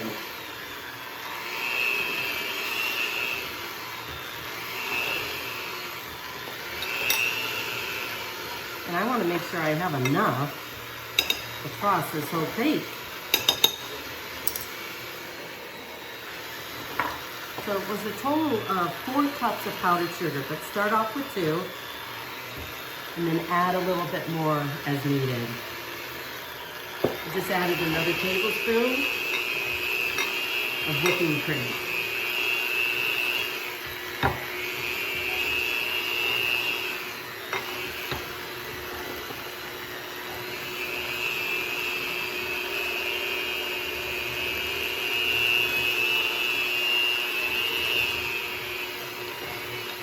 I'm going to get this I'm going to turn it up a little bit to get it really whipped up and make sure it's all blended and fluffy.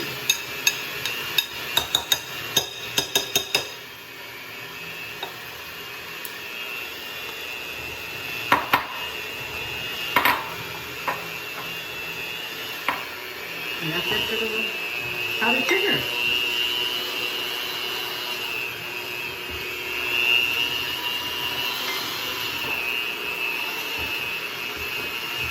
I'm always in doubt whether I'll have enough frosting for the cake, but I hope this works.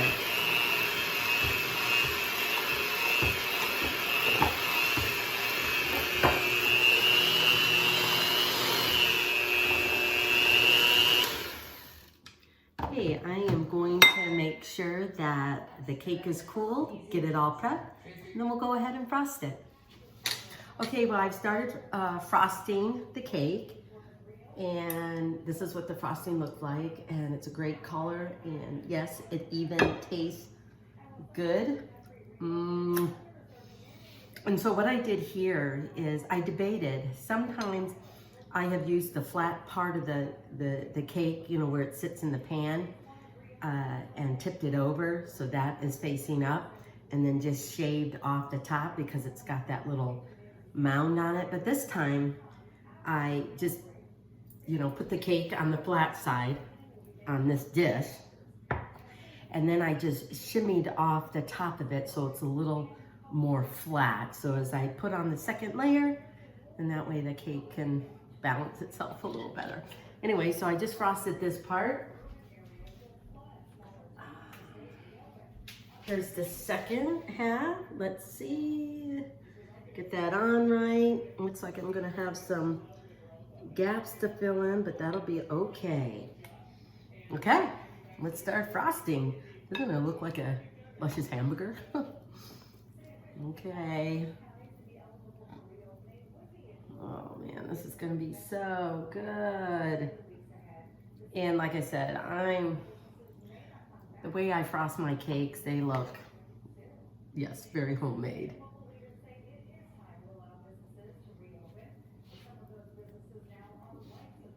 Just gonna go around. A lot of these cake dishes that I picked up at thrift stores, antique shows. I don't know, I just really like a nice cake stand to put a nice luscious cake on. Well, I'm gonna try and make this look as pretty as possible.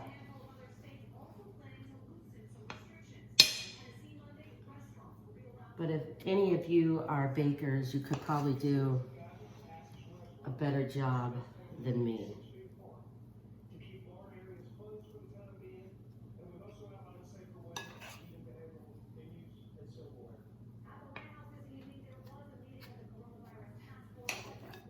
Boy, I think I'm just gonna have enough frosting. I usually try and make a little extra of it. I was afraid to have too much. I think in the recipe that you'll find this chocolate cake at, I'm gonna probably have you make a little bit more frosting.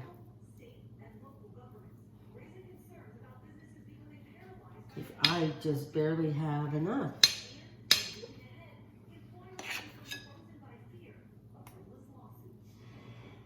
I mean, if you're gonna have a cake, you gotta have frosting.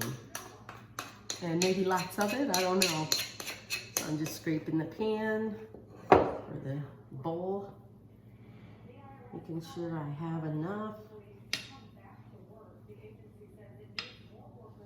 Oh yeah, look at that, I have a whole missing part here.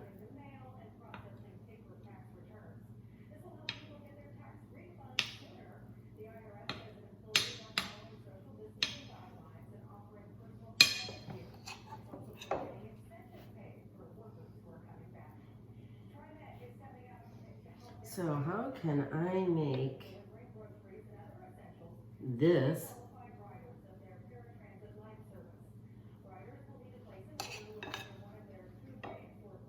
cake a little fancy?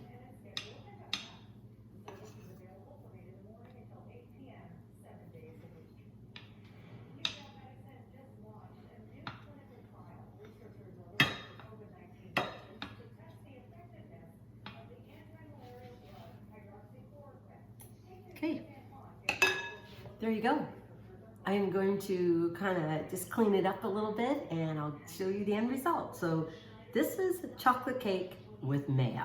Oh, I had a little piece. Because when I shaved off the top of it, I had a little piece, so. I mean, it's moist. I think it tastes good, so good. I'm looking forward to sharing this recipe with you. Hi everyone, well, it's me again, and this is the chocolate cake. It's all done, it's the next day, I've got my dishes clean, so what better way maybe to start the morning than having a little slice of chocolate cake.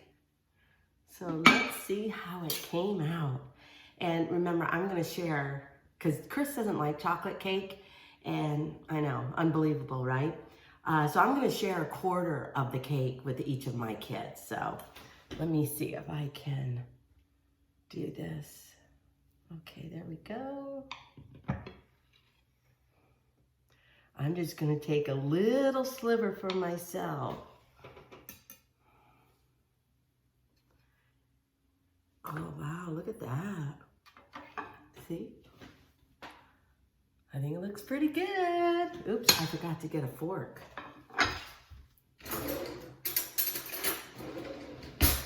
And then I've got my coffee.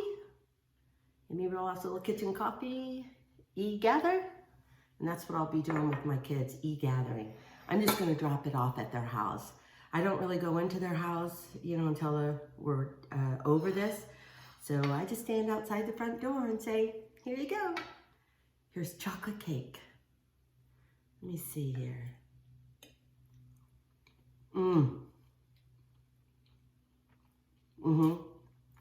I like it. It's still moist, it's not dried out. There's enough frosting without it being overpowering with frosting.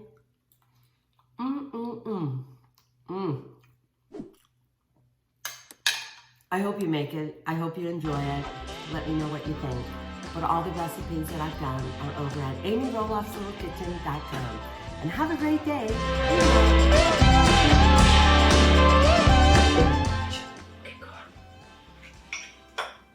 Did you hear that? It crunches. It did. Okay.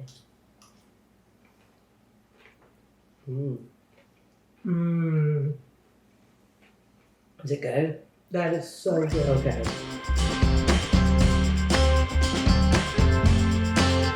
Okay, hi. I am Amy Roloff, and I'm in my little kitchen.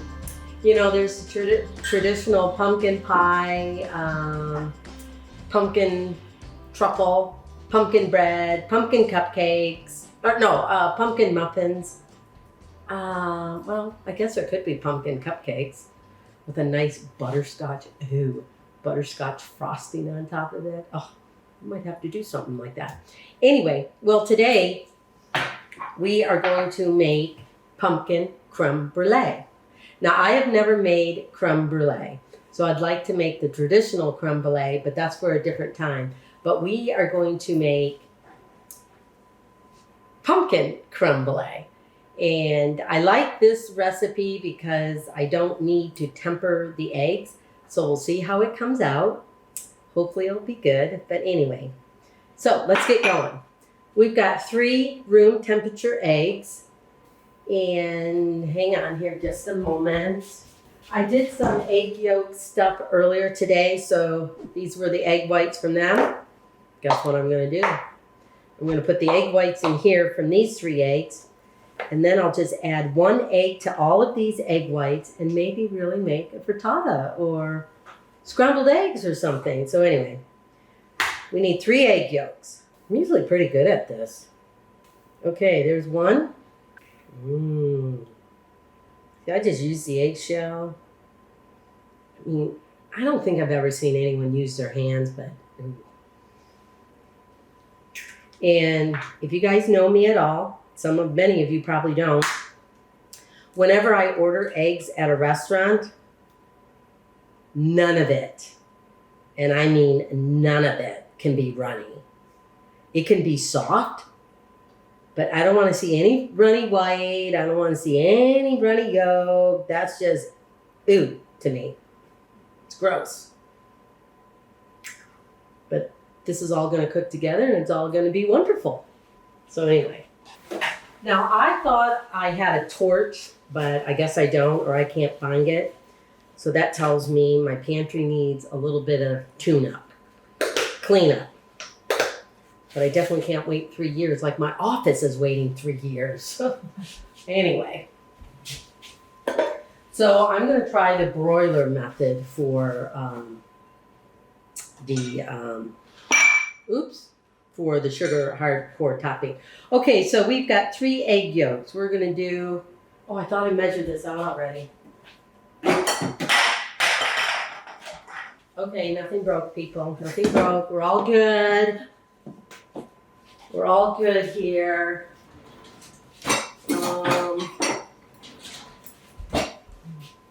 Boy, I thought I had all my stuff here. Isn't that crazy, you guys? See, that's why I give up on being organized. The minute I think I'm organized, I figured it out. I'm completely not organized. Anyway, so we got a half a cup of brown sugar. Because one of the things, you know, we're using pumpkin with this. So brown sugar to me is more of that rustic, warm kind of flavoring. You don't want to pack it down too much. But I packed it down a little bit. There, okay. Half a cup. Half a cup of there, so let's see. Ooh, heavy cream. Oh yeah, here we go. Oh, you know what? We're gonna mix this in though first. So mix the egg yolks with the brown sugar. It's gonna be a little stiff, but I'm gonna try and whip this up with a little whisk as best I can. It'll start off with a dark brown color, but it'll turn lighter. Because I think if you want kind of a little bit of fluffier creme brulee, you kind of really want to whip up these yolks as best you can. Now obviously egg whites is what gives things a lift as well, but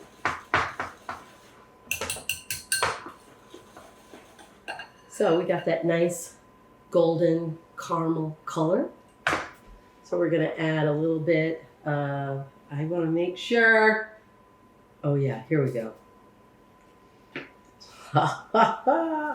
You know, you guys, I do these filming things. I am so paranoid to tell you guys the wrong thing because I'm so used to just winging it.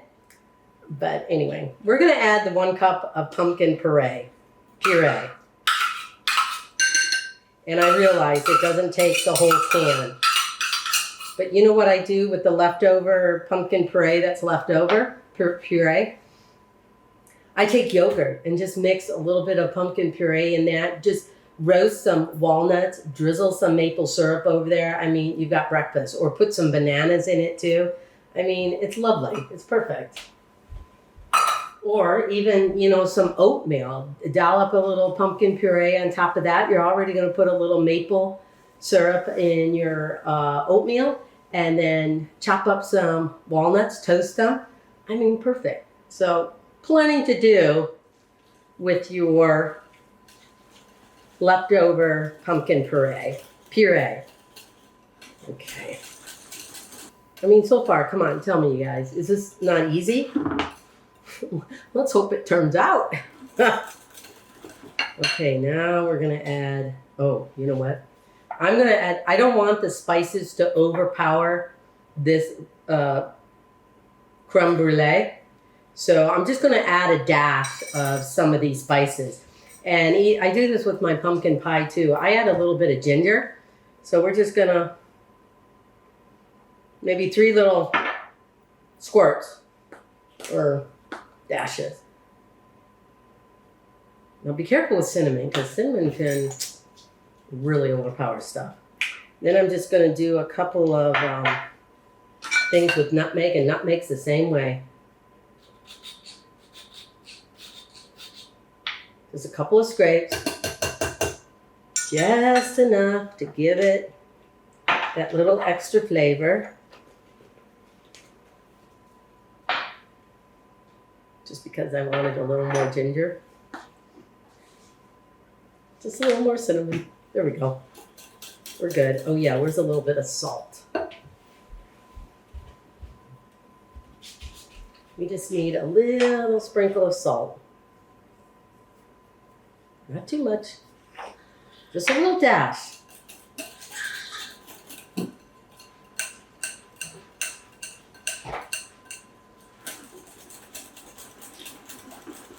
Mix that all in again.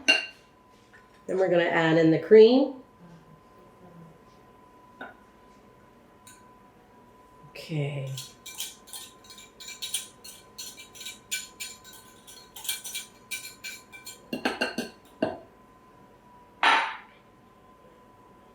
And of course, you got to go gentle here or you're going to have this stuff all over the place. And I'm sure all of you guys are probably wondering, isn't this similar to kind of like pumpkin pie? And you're right, it is. Because pumpkin pie is basically a custard.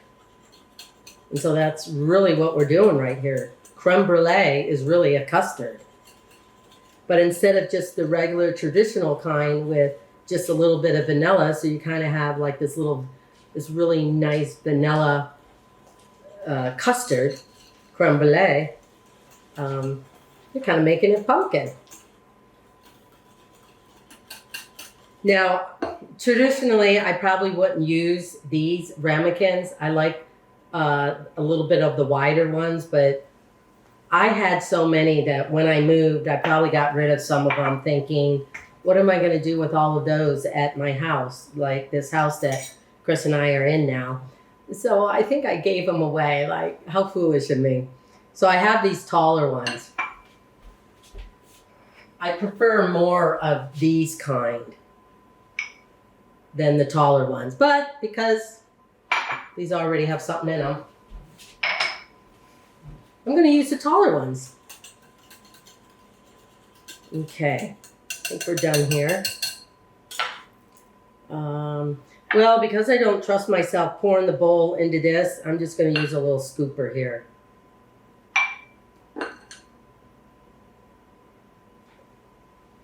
And this will make it, depending on what ramekins you have, this will only make about 4 of them. So if you want to double this up, double the recipe up, and you've got 8.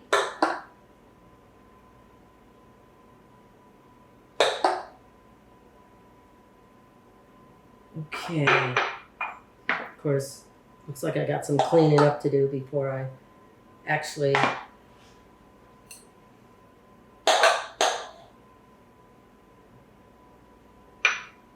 a little bit more to here.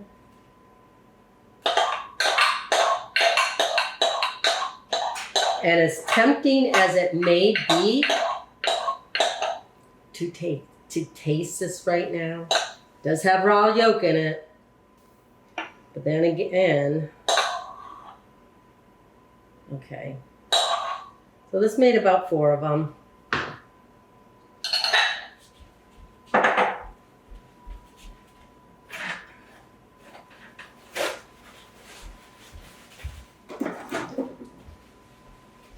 Going to wet a piece of paper towel here and just kind of clean this up so I don't, when this stuff bakes, I don't have a big mess all over the ramekin. I'm putting them in a pan like this,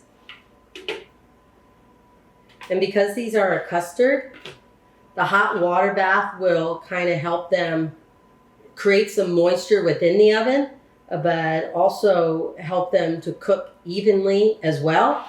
So I'm going to put these in the oven and then put the water in because, you know, I don't think I'm really going to do well with water in the pan taking it to the oven. So we're going to bake these at 375 for about, I would say anywhere from 30 to 40 minutes, depending on your oven. And I'm going to get a big container or a big thing of something. See, did you hear that water? I'm just going to fill up the pan with the water.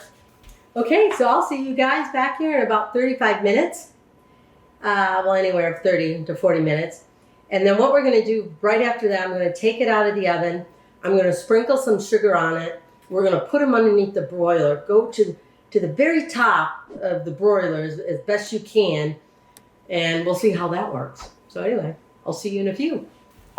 Okay, hi, we're back, and guess what? I think about 35 minutes is up. We're getting the pumpkin creme brulee out of the oven, and I think it looks great so far, but let's see if this whole sugar thing underneath the broiler works. So, and remember, this is my first time doing this, so you're riding along on the journey with me. Look at this, isn't this cute, you guys? I got my little pumpkin thing.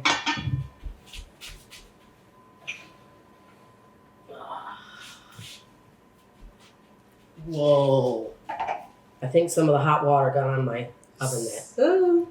I'm going to close the oven door, put it on broil so that we can see if we can make this happen. Get the broiler going because we don't want to wait too long for this. So I'm going to give this a try because I tried this the first time and I don't think I had enough sugar on this, but let's just see. So guess what? I'm going to use this little thing, this little device. This is like a handheld, 1 tablespoon of sugar, handheld.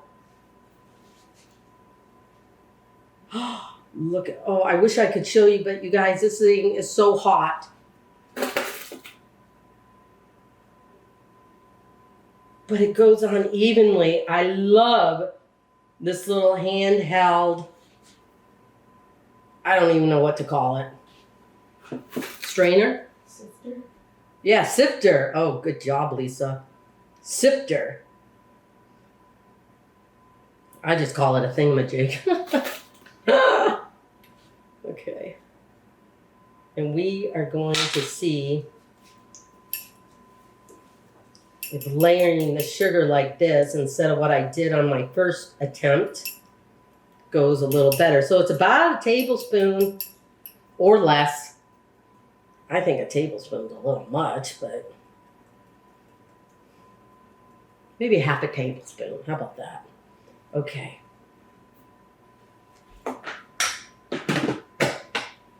Let me see if my oven's ready. But, oh, I should have showed it to you what it looked like beforehand anyway. Okay. Now, I put it on the highest rack, closest to the broiler. Whoa. See, you guys, that's why I put the water in it.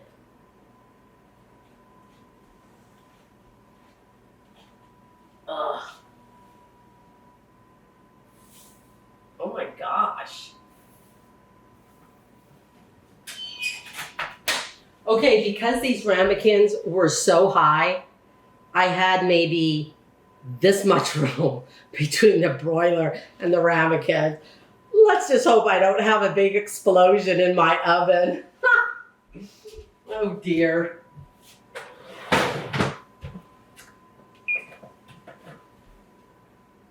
Okay, we're just gonna wait a few minutes because this is something, you got it on broil.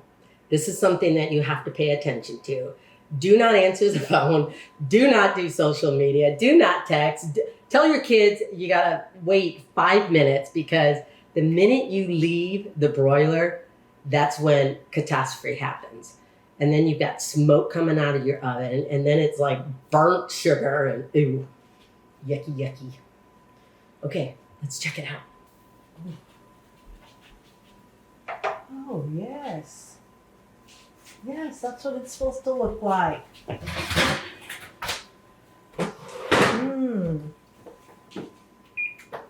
You did it.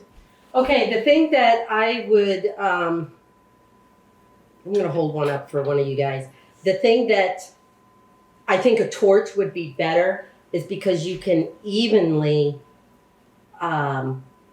cook the sugar and crystallize it and have that when you break it. It's like breaking into glass. It's like you can hear that break. You can hear that crunch. But like I said, I thought I had one. Maybe I do. But that tells me I better clean out my pantry a little more or something. So, this is what it looks like. Perfect. Ooh. I think once it cools, it will get crispy. These are useless. These are useless. They're burning my hand. Okay. So here we go. So yeah. Okay, I'm gonna, oh, I don't know. Let's see here.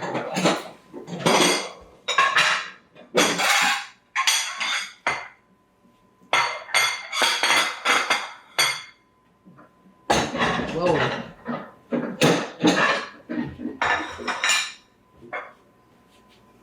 See, you know, the thing is, crisp.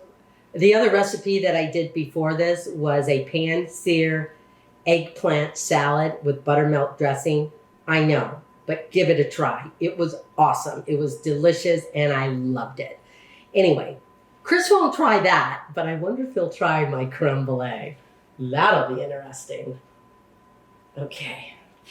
And we're just going to set these on individual plates to cool off. And the thing is, what we'll probably really want to do is really let these cool off a little bit. You don't want to eat them right when they're hot. I mean, unless you really want a very warm custard. But I think as a dessert, it's better if it's cooled. So I'm going to try and get rid of this butter, or this water. So, go ahead. Give this a try.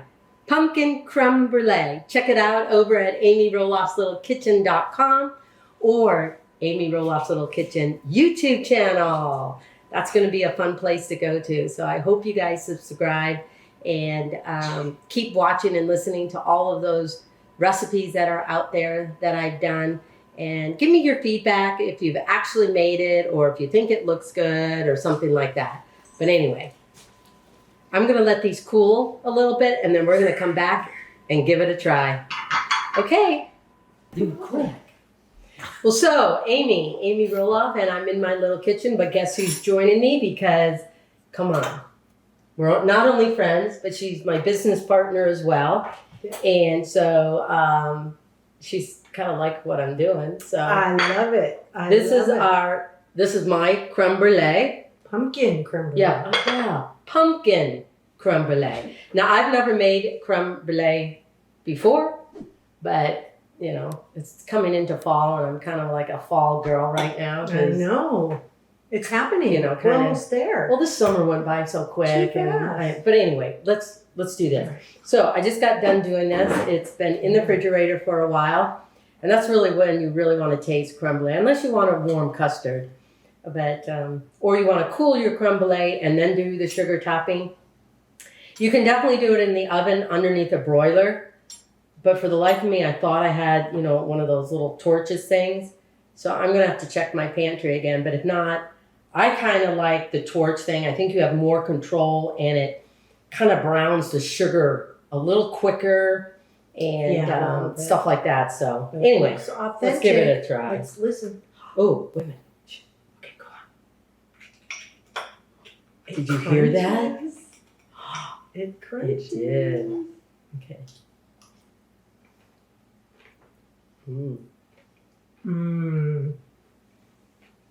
Is it good? That is so good. Okay. And when you think about it, a pumpkin pie is a custard. This is like... Yeah. No, this is... If you like pumpkin, you're going to love this pumpkin creme brulee. You did a great job on the topping. Great job. Totally. Boom. Can we just keep eating? I mean, really? Seriously? With every bite, there's this crunch of topping. Yeah, can we just keep eating? Would you mind? I don't know. It's cooked perfectly.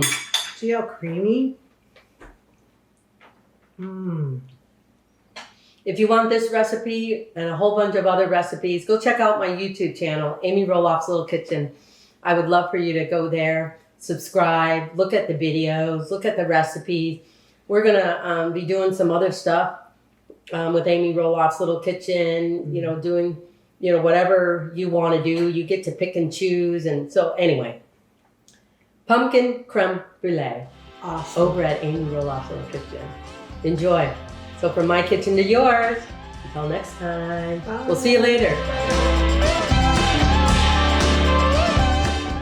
So I'm going to get ready to put these cookies in the oven, but let me taste one of these. They are so, so good. But look at that. They just got a little brown, a little crunch on the outside, but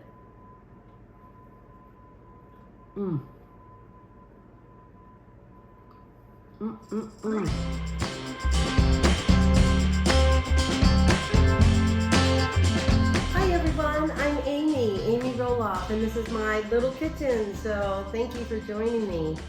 I just got done with pumpkin season this weekend. It was a lot of fun meeting all of you, and I dress up in different costumes because, I don't know, I just have fun doing that.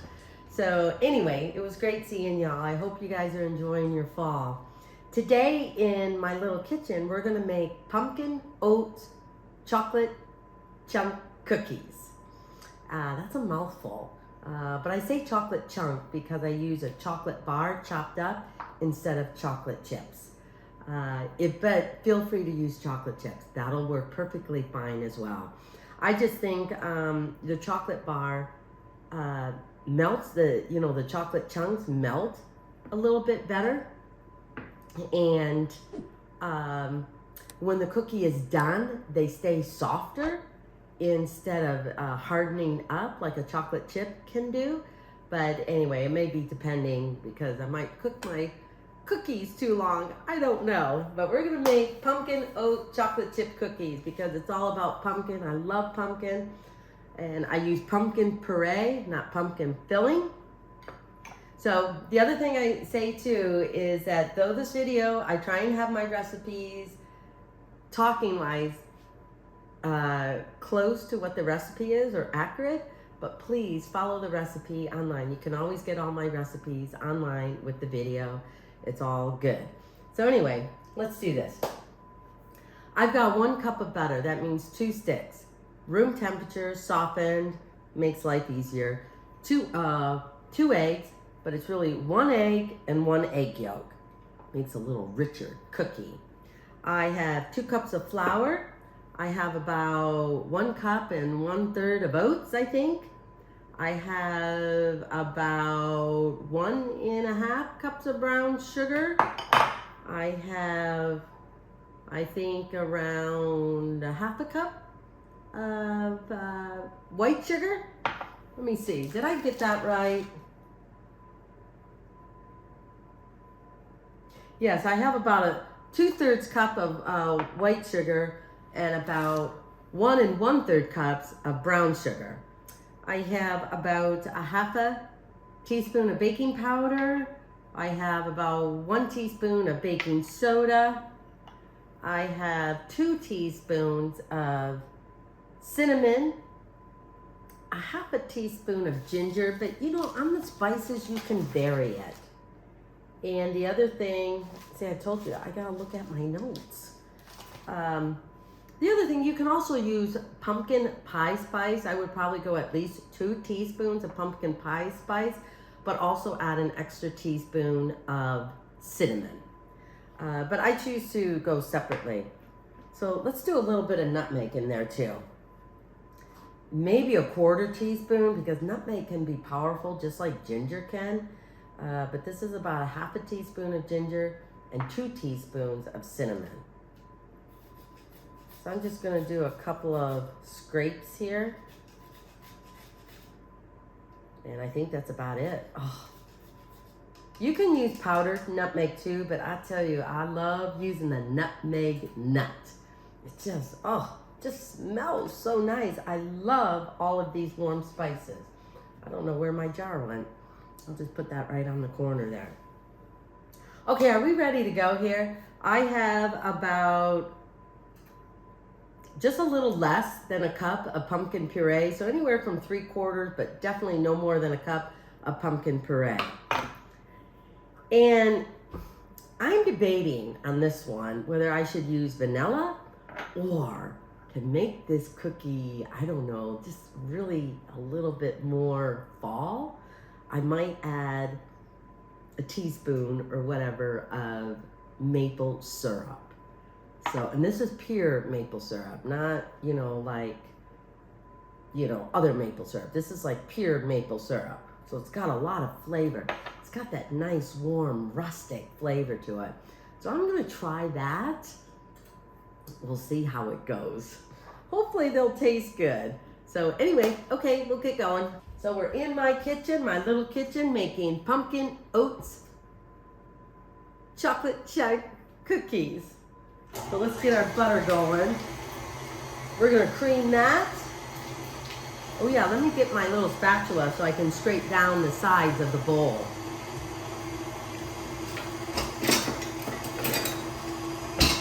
Look at this, isn't this so cute?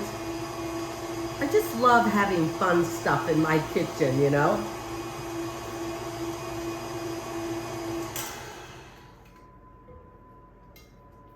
I'm just going to scrape this down a little bit.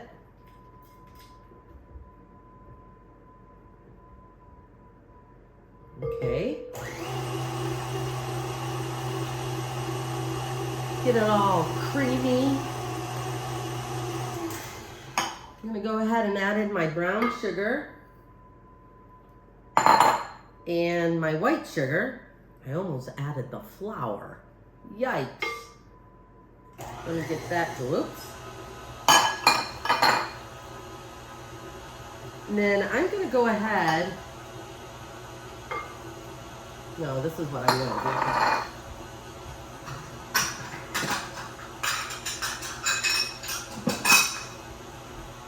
Because I just need a yolk from one egg.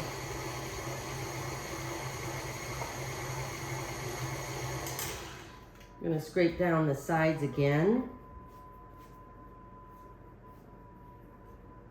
I finally got myself a clear bowl for, I don't know why I got a new KitchenAid mixer, but I did, and I really like this yellow color.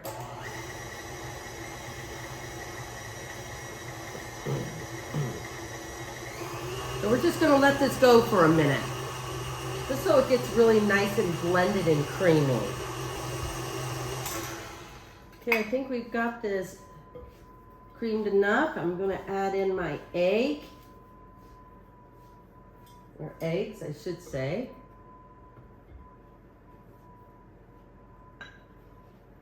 Let me see if I can do this. Sometimes it works. Most of the time it works. But just gonna get the yolk in there, or the egg whites in this little dish here. Oh yeah. It's working out. Awesome. So I'm gonna add the yolk in there, and then one egg, room temperature. Whoa. I messed that one up. I hit the egg too hard on this thing. Oh dear. I hit the egg too hard on the thing. I almost lost half my egg. So we're just gonna let that go for a minute. I forgot to get a little salt here. And I forgot to mention I have my oven, depending on your oven, I have mine set at 375. And so I have 2 racks. So we're gonna cook bake the cookies about 10 minutes, and then we're gonna switch them and maybe cook them about another 5 minutes. So we're gonna get that going here. Then I'm gonna add in my pumpkin puree.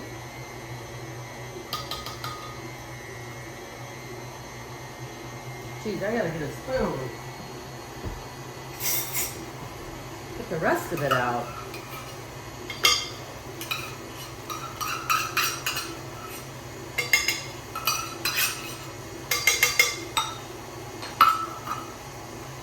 Let me scrape down the sides so the pumpkin can get thoroughly mixed in with this, because I'm hoping the pumpkin is really kind of the main ingredient. Okay.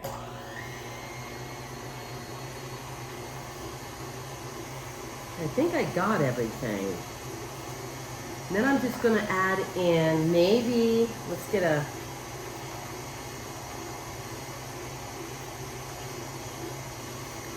here's a teaspoon. Well, it's really a half a teaspoon.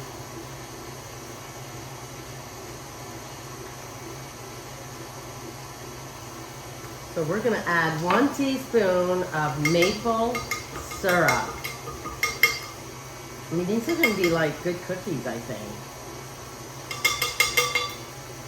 And I wanted oats because, I don't know, that just gives a little more depth, a little more, I don't know, just a slight crunch, you know, to the cookie. A little bit more of a chew. Scrape it down again.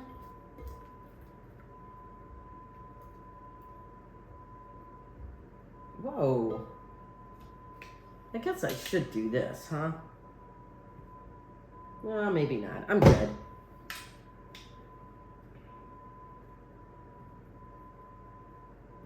Scrape off my spatula thing here. Okay, so I've got the 2 cups of flour. I'm gonna go ahead and add in the baking powder, the baking soda. Hopefully I told you guys how much that was. I think it was 1 teaspoon of baking soda and about a half a teaspoon of baking powder. I always get, oh yeah, here's the salt. I don't know, maybe about a 1/4 teaspoon. I did use salted butter, so I don't want to do it too much. About a 1/4 teaspoon. Where's my, keep forgetting all this stuff. Let's mix that in a little bit. I'm gonna go ahead and mix in my spices. I kind of like mixing it in with the flour when I remember it to do that, because I think it gets incorporated much better instead of just dumping it all in, you know, the wet ingredients separately. I'm just gonna mix this in a little bit. And then the oats and flour can be separate. Oh, the other thing I wanted to tell you, I love these measuring cups. They've got a nice wooden handle. It's copper. They kind of look, or make me feel, I guess, a little vintage, a little, I don't know, something. But I went ahead and got these on Magnolia's website because I've really been looking for, you know, some measuring cups that have, you know, a big enough handle, but wasn't that basic metal thing. So anyway, I got these. I just really kind of like them. So we're gonna go ahead and add this in there, but we're gonna go slowly, so.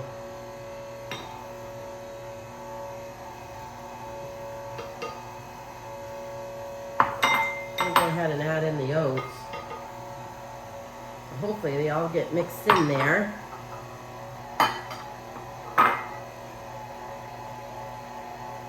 Just enough so it's incorporated.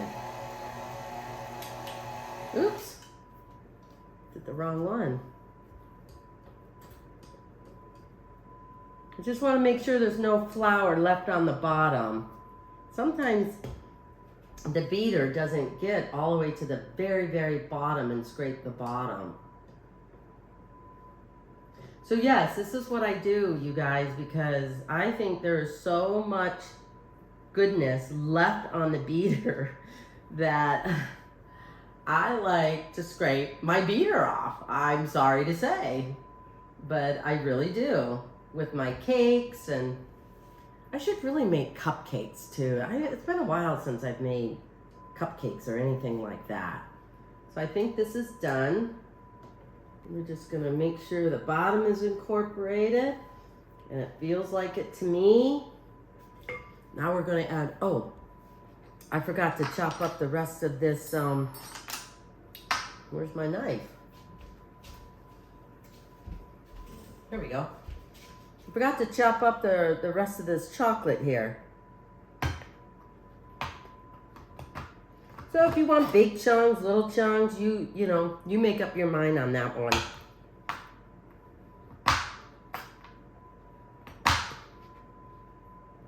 I mean, it does take a little time instead of just having already made, you know, chocolate chips. But I don't know, I just like using the chocolate bar and chopping them up a little bit. But chocolate chips work fine in here. And the nuts that I'm going to use, the pepita, or if you don't want that crunch in your cookies, I mean, that's optional. You know, you don't have to do that. But it's just a little bit. You might get, you know, a couple of the pumpkin seeds, you know, in a cookie. It's not like I want a lot. Okay, we're just going to go ahead and add this in there, along with this, and along with this. So I think it's about 2 cups. Is that right? Did I say it? Oh, yeah, about you know, 1.5, 2 cups. I think I have 1, 2, 3. Yeah, at least 1.5 cups. Might be 2.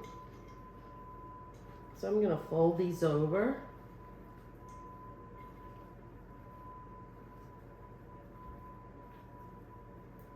Because if you're gonna put chocolate in something, you might as well put chocolate in it. Okay, and then I'm just gonna add in a little bit of the nuts.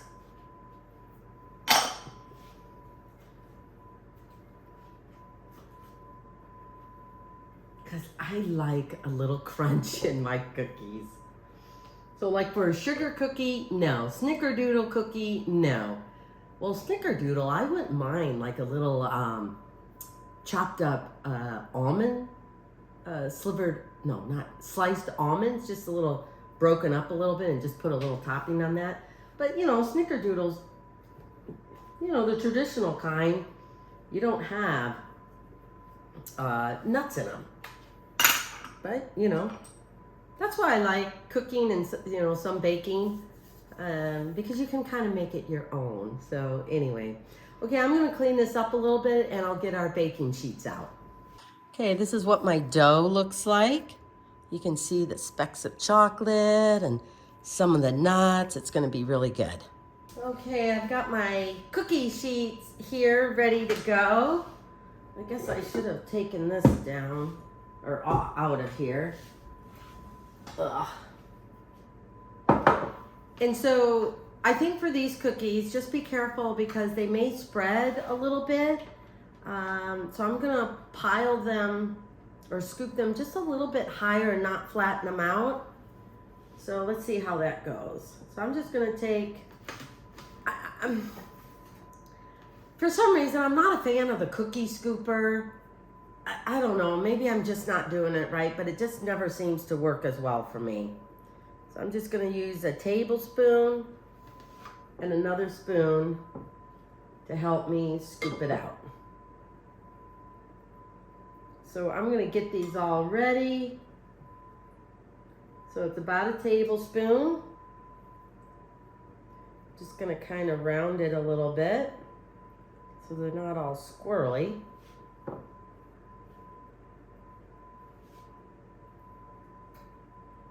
I want to ask you guys, do you guys like these silicone little things here? I gotta get a bigger one for these cookie sheets, but do you guys like these or do you like using the parchment? I really like having something on top of a cookie sheet or a baking sheet because cleanup is so much better. Okay, there we go.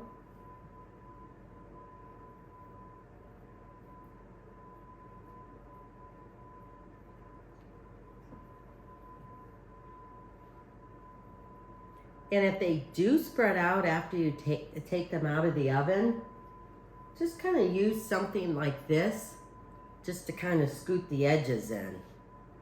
I'm going to scoot this up here a little bit so I can get one more. Oops.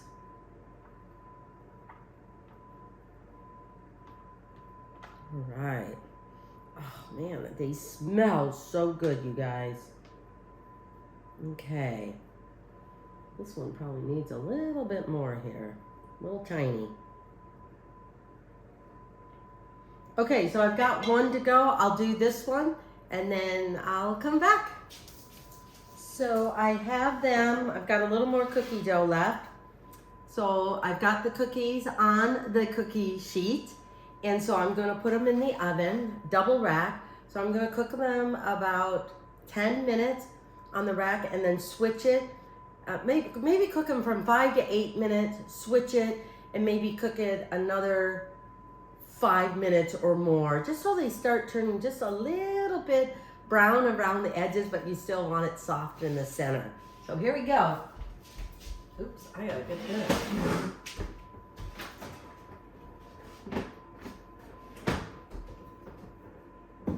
Ugh.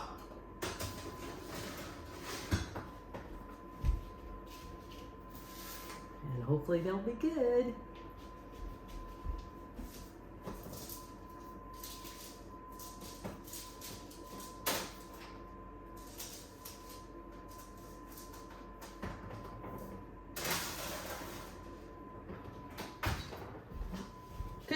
switch the cookie sheet so the cookies have time to be on, you know, both of the racks evenly. So anyway, okay, I'll see you back here in maybe about 15 minutes. Okay, we're back about 15 minutes later. Let me show you, where'd my hot pad go? They smell so good, but they're, you know, kind of brown on top, little, you know, I think they're very much done. I probably could have taken them out maybe a minute sooner, but I think they'll still be good. So I'm just gonna put them here. We're gonna taste this little one here. Chris right now is playing poker with the guys, so he'll be home really, really late. And I think I'm gonna take some of these cookies over to a friend's house and then maybe bring some over to Deb as we go walking tomorrow. So, you know, cause I'm a cookie fiend and I would eat all of these, which I don't really need. So anyway, let's, oh, it's a little hot. Let me give it a few minutes. So I'm gonna get ready to put these cookies in the oven, but let me taste one of these. They are so, so good. But look at that, they just got a little brown, a little crunch on the outside, but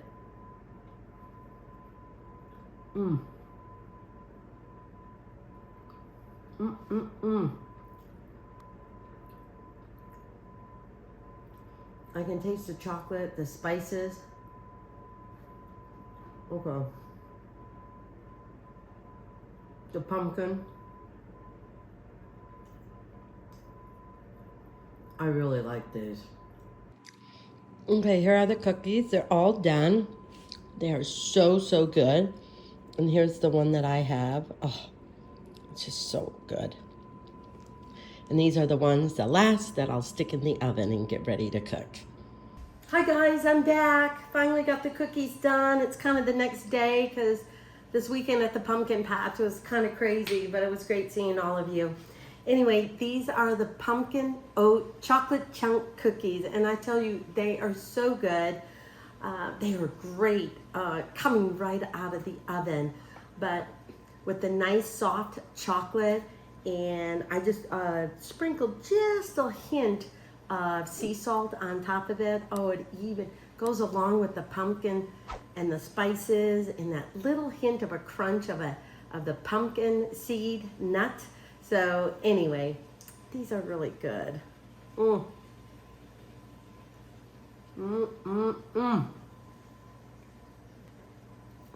I really like this. They're almost like the top of a pumpkin muffin, maybe, without the strudel or something. But anyway, these are really, really good. I hope you give this recipe a try over at amyroloffslittlekitchen.com or go to my YouTube channel. I would so, so appreciate this.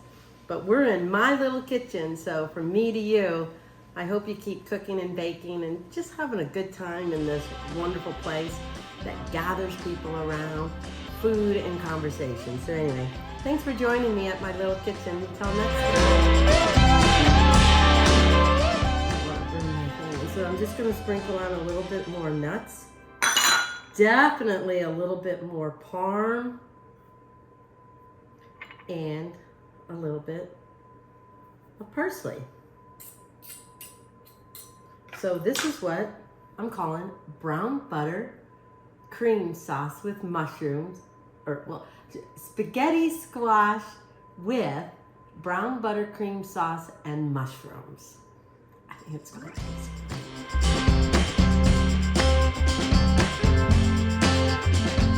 Hi you guys, I'm Amy Roloff, and I'm in my little kitchen. It is fall. It is a wonderful time of year, one of my favorites. And I tell you, here in Oregon, or at least near the Portland area, we're really having some warm weather. I'll tell you, it does not feel like sweater weather. It doesn't feel like having nice, cozy, hot cider or you know, one of those other flavored hot drinks or something like that. But I'm hoping, you know, cooler weather will come upon us. But we've got some great veggies in the fall. We got a lot of squash, butternut, and of course Thanksgiving is coming up. So I'm just gonna do a couple of recipes that deal with this squash, and it's the spaghetti squash.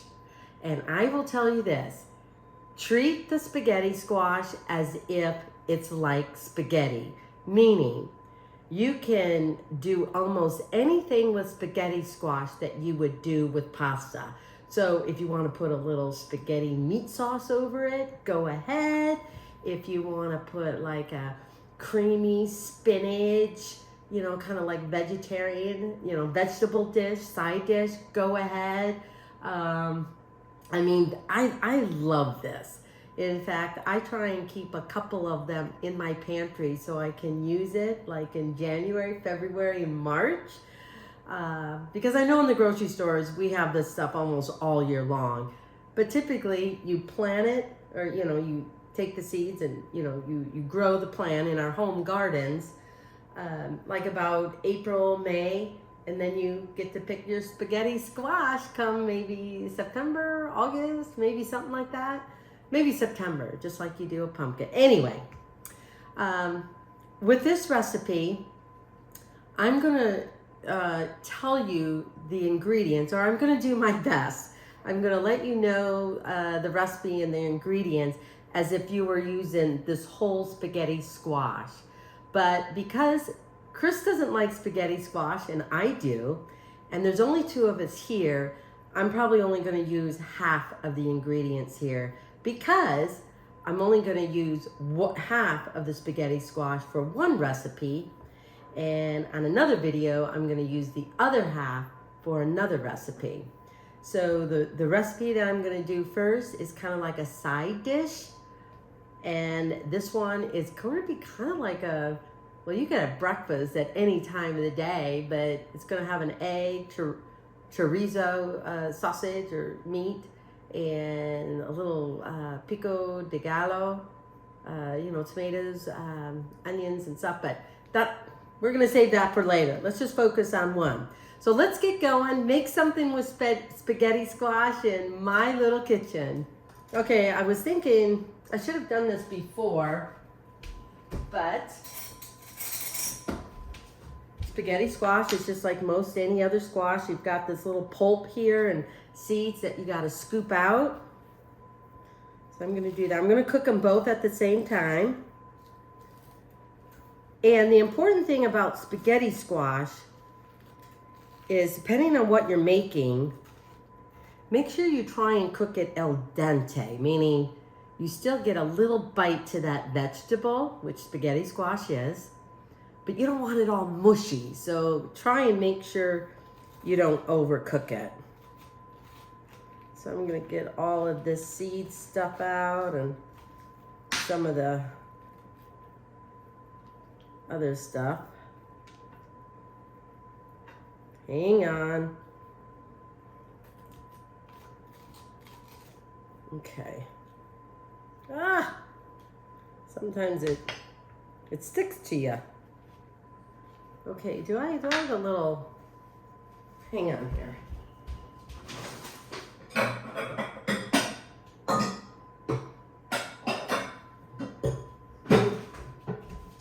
Might get a little, my little garbage bin there, if you want to call it that, and put all this stuff in it.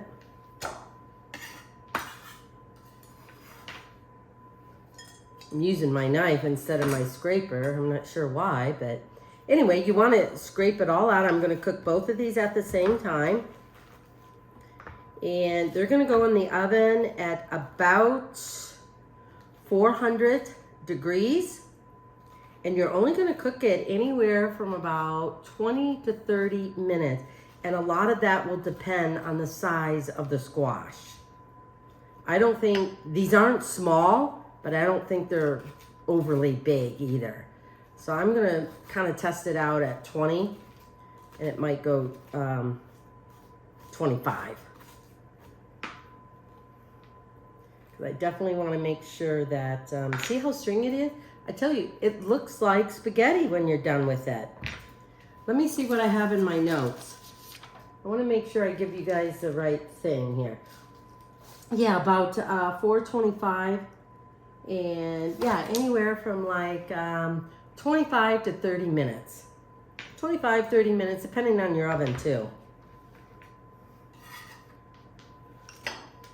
Okay. And this will take about a half hour, 25, maybe 30 minutes. I'm just gonna drizzle a little bit of olive oil in this. Just a little bit.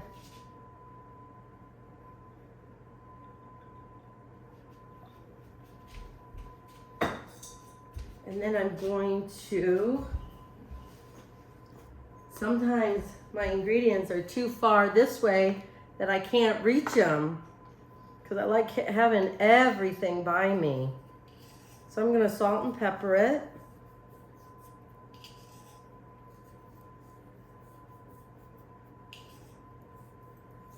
Okay.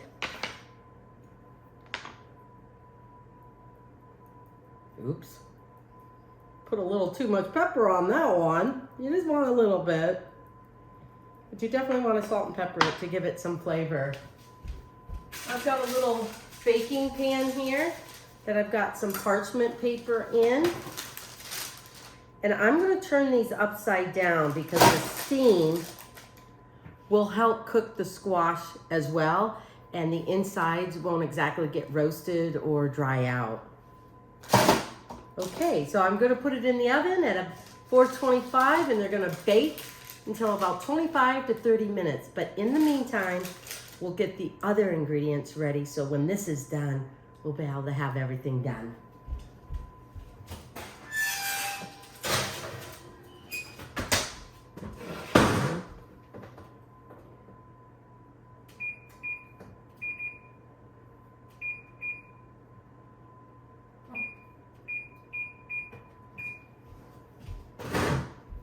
Okay, so while the spaghetti squash is in the oven baking, let's finish this up. So this is really going to be like a brown butter cream sauce with kind of like roasted or dried sauteed mushrooms. I've got about 3/4, maybe a cup of mushrooms. I have, let me see here. I have about 3 ounces, maybe 4 ounces if you want, of cream cheese. I have my walnuts here.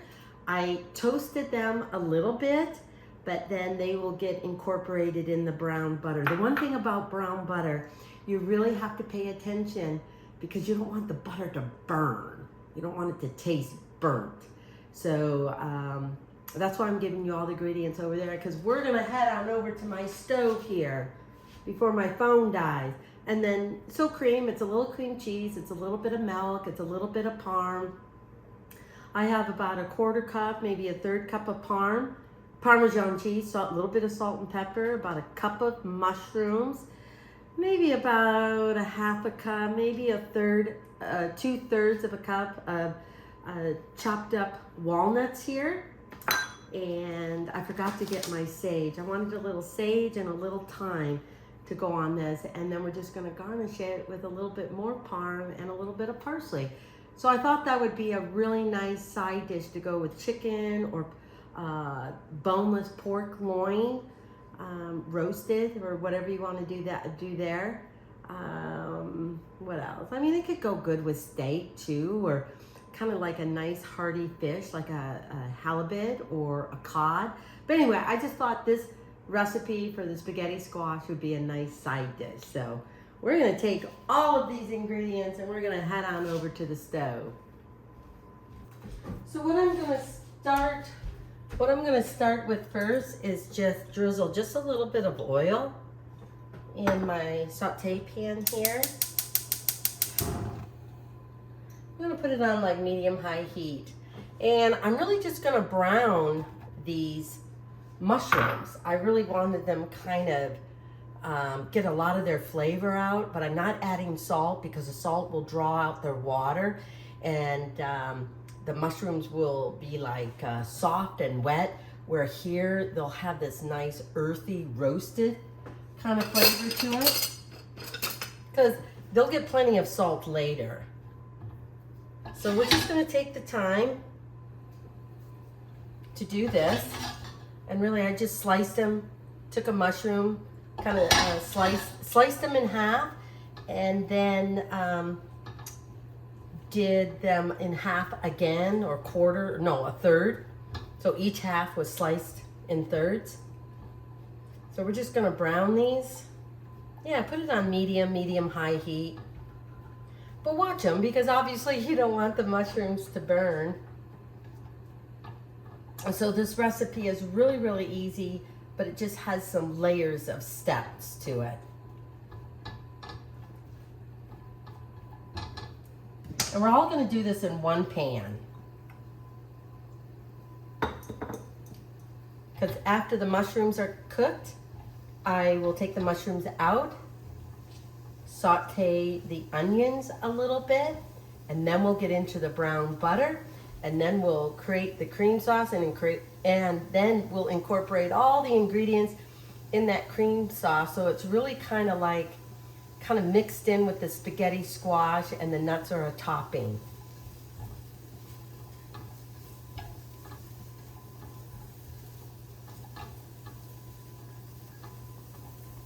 Okay, so this will take probably about 5 minutes.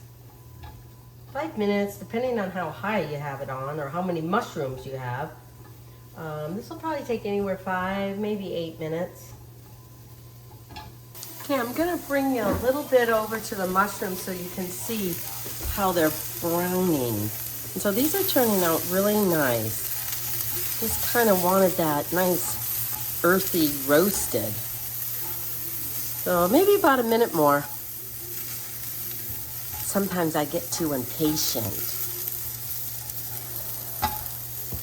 Okay, I'm gonna take the mushrooms out, put them in the bowl that I had them in, and we're just gonna saute the onions a little bit. Whoops. Let's get in the bowl, Amy. Okay, oh, they smell so good. So we're gonna put a little more olive oil.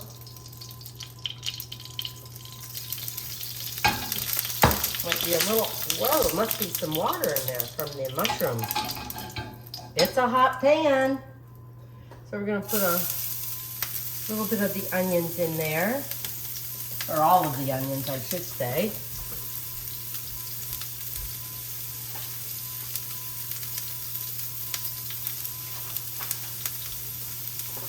So the onions were about a third, maybe a third of a cup, half. I didn't want a strong onion. I don't know why this pan was so hot. Wow. I don't want to burn the onion. I don't want a strong onion flavor, so I would maybe go a third of a cup. Okay, these are almost done. Oh, I have this on medium low.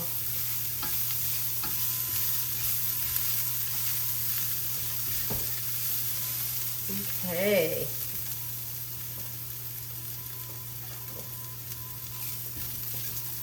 That did not take long at all.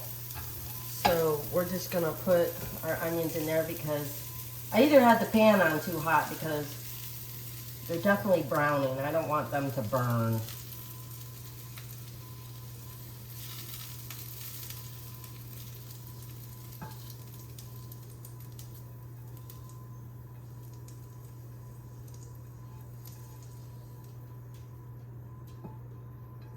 Okay.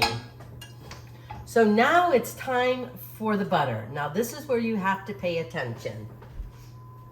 So this is 1 cup of butter.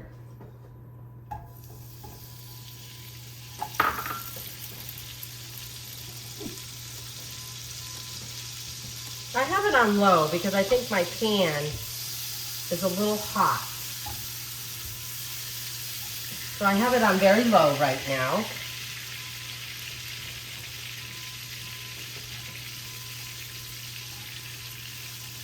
And so really what you're doing is you're browning the milk solids.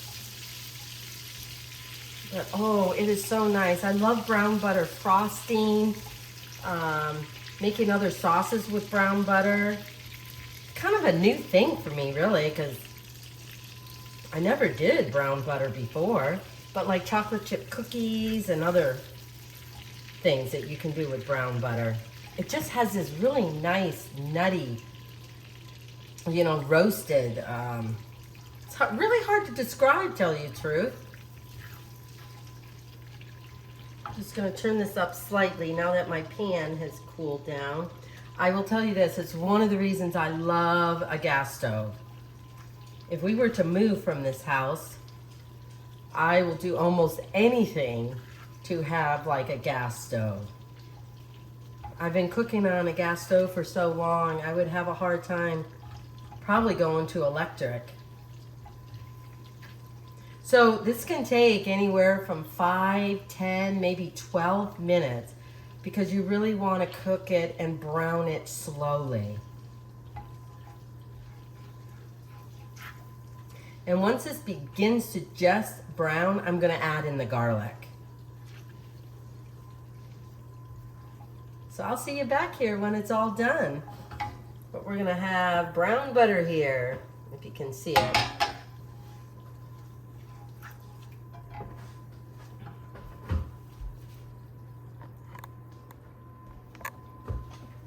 It's not quite there yet, but we're going to just do it slowly.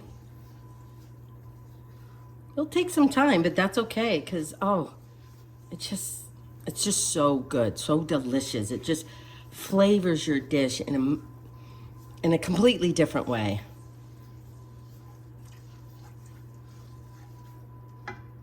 Okay, this butter is definitely starting to brown. I'm just going to turn it down ever so slightly because I want to get my garlic in here. Make sure I get all of it because, of course, garlic adds flavor.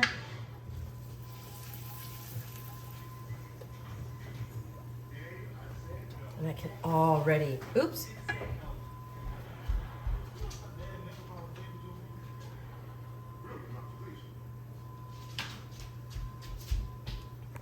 I'll bring you over here.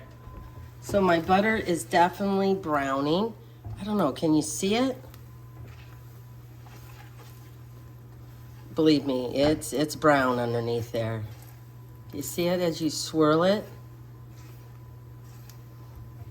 Of course, the butter will foam up.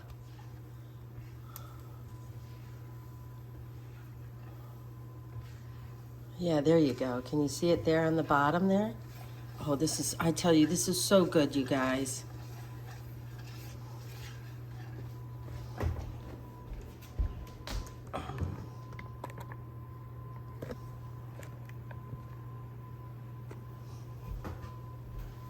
So I've got my brown butter. Oh, it smells so good. So now I'm going to add in the cream cheese. We've got to add in about, I think it's so we can get that melted.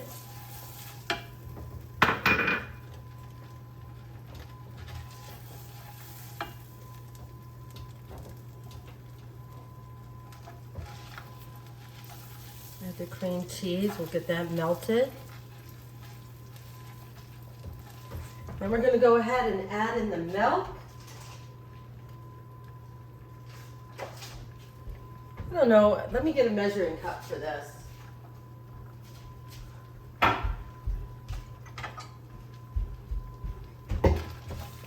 Depending on how thick you want your sauce, I'm gonna add in about 1/2 cup, maybe 3/4.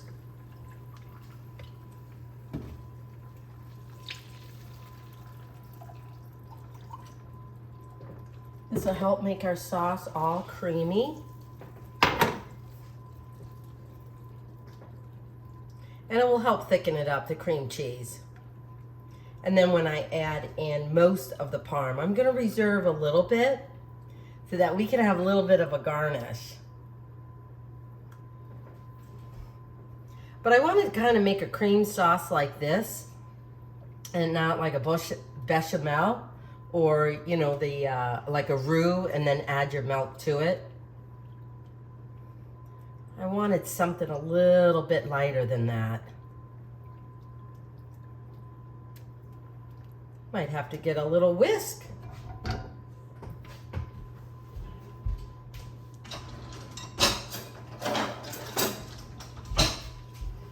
Okay, make sure that cream cheese gets all broken up and whisked in there. And sometimes you have to wait till the milk warms up.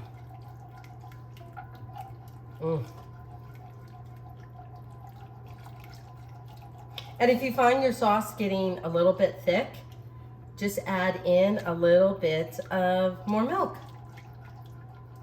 Or if you want, a little bit of water. I'm gonna go ahead and add in my herbs. Oh, there it is. Yeah, this is thyme. I'm just gonna sprinkle a little bit, maybe a quarter of a teaspoon. I'm gonna add in some sage. I wish I had some fresh sage, but I don't. This will be maybe about half a teaspoon, maybe a quarter of a teaspoon. If you've got a third, add in a third.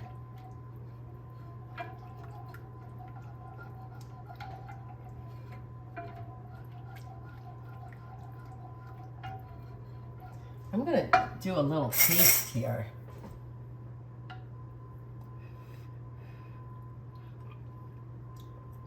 Oh yeah. This is really good, you guys. This is really good.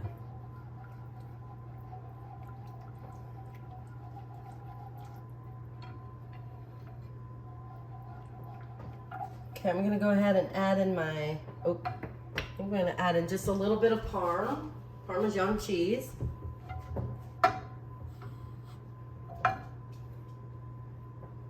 Because that'll help thicken it up as well. I'm gonna reserve a little bit for a garnish.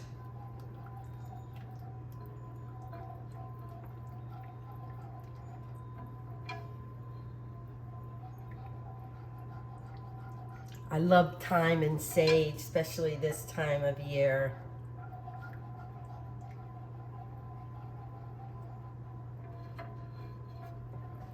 But here is the consistency of my sauce. Like I said, I didn't want it too thick. So if you want it a little bit thicker, just add in a little bit more Parmesan cheese. Or if it is too thick, just add in a little bit of milk or maybe some water. There we go. I think we're almost done here. Okay. Just gonna turn up the heat. Just slightly. There we go. And then I'm gonna add in the onions. The mushrooms, get those all heated up.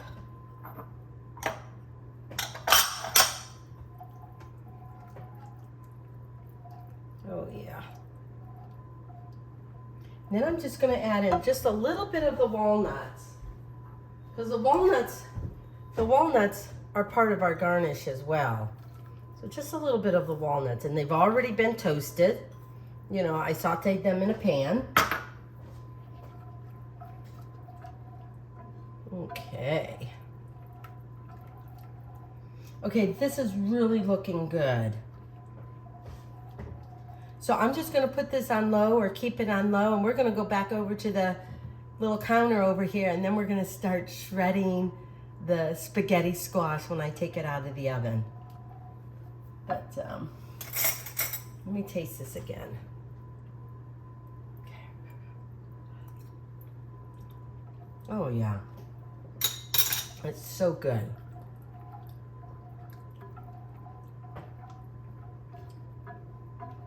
Okay, I'm ready to go, you guys. I'm getting hungry.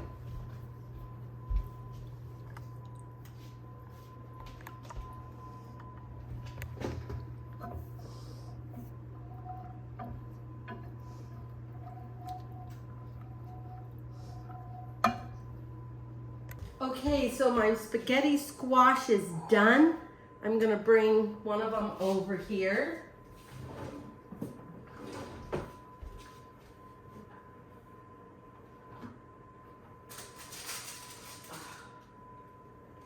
I'm really hoping I didn't cook it too long, because sometimes when it feels like it's not cooked enough is probably when you should take it out, because it'll still continue to cook a little bit because the spaghetti squash is still warm.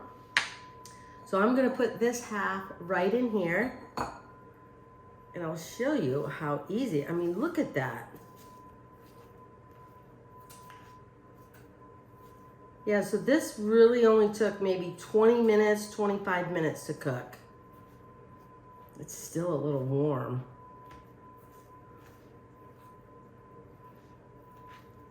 And it's just coming apart very easily. I'm just gonna kind of, So I don't know, I mean, if you could see it, see how it's like stringy? Just like spaghetti.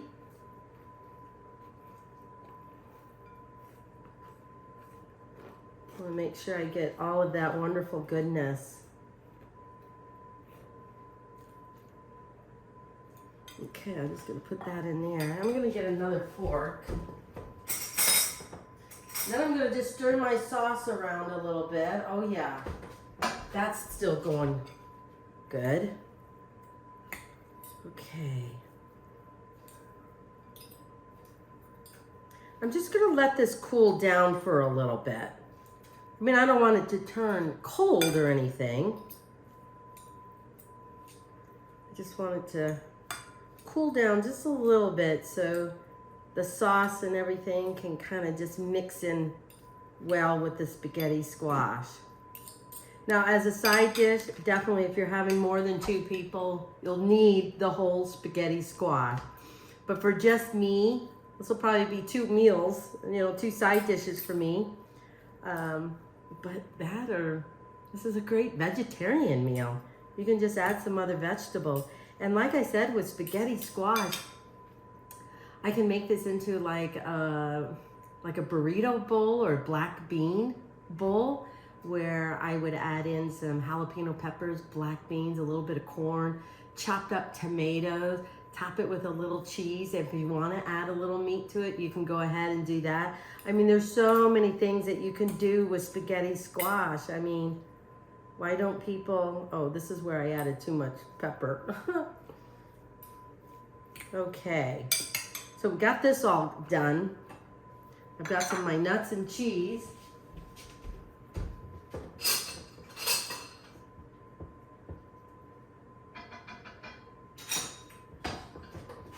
I might have more, I might have more sauce than what I need, but this is the sauce. And tell you the truth, this almost reminds me of kind of a little bit of a stroganoff sauce. But we're just gonna put a little bit of that on there. Just scoop it up, get some of those mushrooms, and I definitely don't want to drown the spaghetti squash. So I definitely have some leftovers. But oh my goodness. Nice toasted. Yeah, oh, this is so good. It smells good. Put a little bit more of that on. Just a little bit.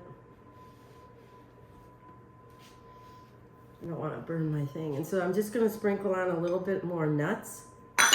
Definitely a little bit more parm. And a little bit of parsley. So this is what I'm calling brown butter cream sauce with mushrooms, spaghetti squash with brown butter cream sauce and mushrooms. I think it's gonna taste great. It's still a little warm. Let me see. Make sure I get a little bit of that nut. Oh, definitely a mushroom. Okay.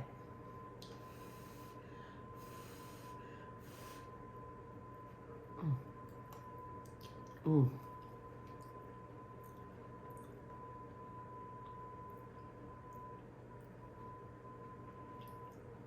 You guys, this is so good. This is like comfort food, but everything in here, unless you can't eat dairy, this is really like a vegetarian dish too. This is so, so good. The brown butter just really makes it, but kind of like the little al dente of the spaghetti squash. It doesn't have a sweetness to it, but this is so good. Mmm.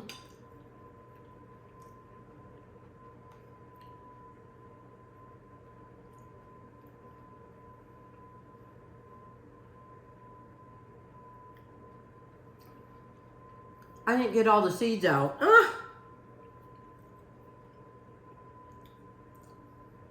You guys, you can get this recipe and all of the other recipes over on my YouTube channel, Amy Roloff's Little Kitchen, or go to amyroloffslittlekitchen.com. So thank you for joining me in my little kitchen, but I really hope you try this. It's a very simple spaghetti squash dish, and I've got another spaghetti squash dish coming up, but you can make it kind of like breakfast any time of the day, because we're going to kind of have an egg with it and some other stuff. So anyway, this is spaghetti squash with brown butter cream sauce and mushrooms. Oh, so good. I'm going to eat some more. So until next time, thanks. Okay, there we go. There we go. Oh, I can see the pears all throughout the cake. It looks so delicious. Let's see if it really is.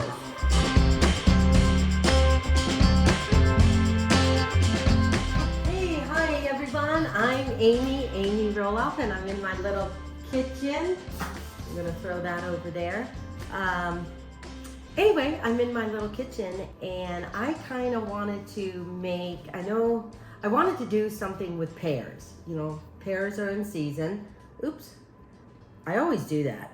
I wash the pears and I forget to take the little things off. Why is that? Probably because I knew I had to peel these anyway. Anyway, we're going to do something with pears. Pears is kind of that fall fruit along with apples. I was thinking about doing a pear tart, pear salad, which I still may do. I might even make a pear sorbet. But I thought I wanted to do a cake, like a pear cake. It's kind of similar to my apple cake on another recipe that you can find over there at Amy Roloff's Little Kitchen.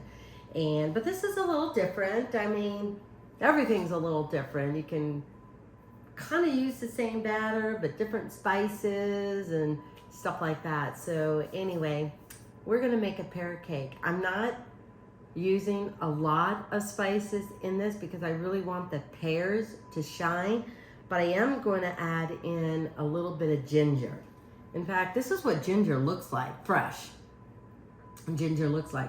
I wanted to use fresh ginger and not, the powdered kind in your spice section of your grocery store.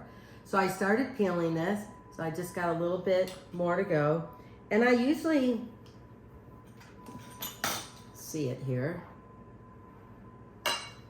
I just usually take a knife because I just need such a small piece. I just want a hint of ginger. I don't want ginger to overpower the pears. But I just thought ginger and pears, I don't know, sounded like kind of a cool combo to me. And so we're gonna do that. I'm only gonna do like maybe a quarter of a teaspoon. So I'm gonna thinly slice this, chop it up, and then go from there. Because I just want that hint of ginger. And I'm hoping a quarter of a teaspoon will do that. I'm a little nervous about doing a half a teaspoon. So maybe a third. A quarter to 1/3 teaspoon of ginger should be enough. These pears look big, Sometimes when I've gone and you picked pears, they're a little bit smaller. Why? I don't know, but they have a tendency to be a little bit smaller. I did get these at the farmer's market, and I think one of these actually came from the grocery store, since they had in fact, all of them did, tell you the truth, because I took the tag off of them. But at the farmer's market, they have a tendency to be a little bit smaller. And so I'm doing 3 pears. If the pears are on a smaller size, I would definitely go with 4. But I'll see what my batter looks like once I fold in the pears, whether I want another pair or 3.5 pairs, whatever. 2 eggs, room temperature. I have 2 1/4 cups of flour. I have 3 teaspoons of baking powder, 1/2 cup of butter. I use salted butter. If you don't use salted butter, then maybe increase your salt to maybe a half a teaspoon to 3/4 of a teaspoon. And I have 1 1/4 cups of sugar.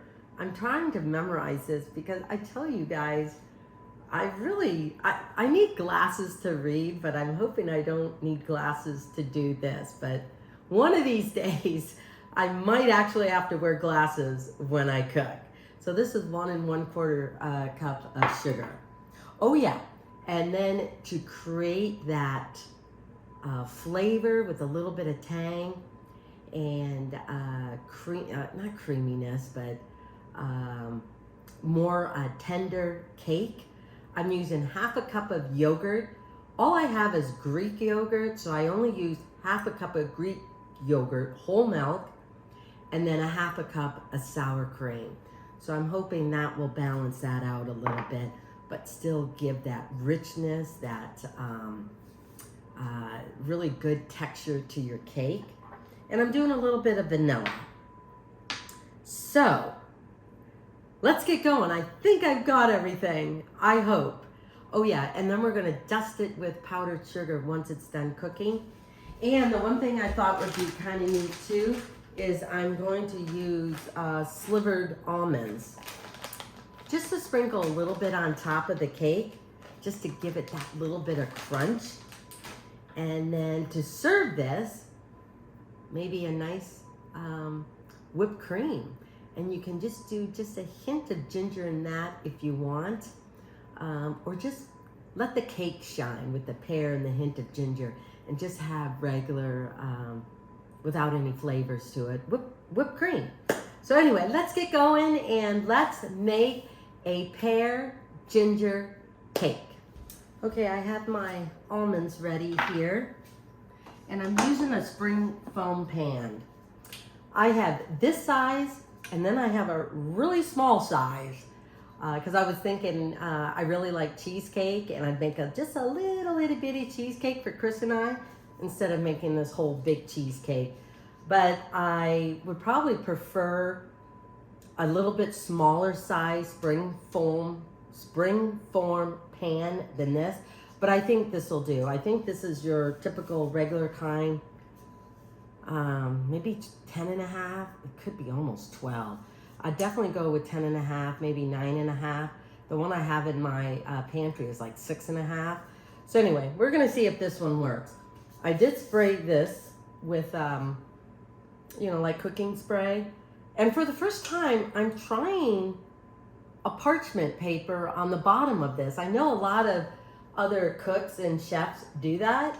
For some reason, I never did, and I'm not sure why, but I'm trying it here because I really wanted the cake not to sit on the bottom of the pan here, but hopefully to slide this off, peel this away, and really put it on a nice little cake pedestal. I'm not sure did I say 1/2 cup of butter? So this is 1 stick of melted butter, room temperature. Because if not, then it might, if it's not fully room temperature, like your eggs, then it might congratulate. Oh my God. You know what I mean. You could get little pieces of egg because the butter's too hot, the eggs are room temperature, and it doesn't quite mix. So anyway, let's get going. We're gonna dump in the sugar, 1 1/4 cup of sugar. And then we're gonna put in our egg mixture.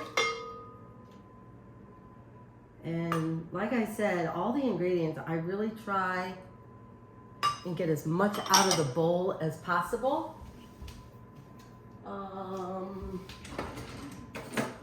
Sorry, I wanted to get my spatula. Isn't this pretty? Kind of fun to have spatula there. Okay, we're gonna whip this up.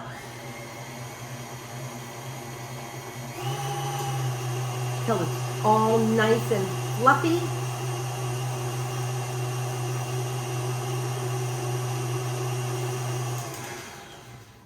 And we're gonna add in our eggs. Because you know what, I made a mistake there.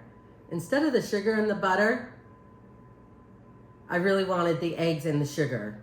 Yikes. See, always follow the directions, you guys. The recipe directions. Because sometimes I make a boo-boo when I do the videos. So I'm gonna go ahead and add the eggs. What I should have done was the sugar and the eggs, and then incorporate the vanilla and the butter and so forth. So, we're gonna see if this works.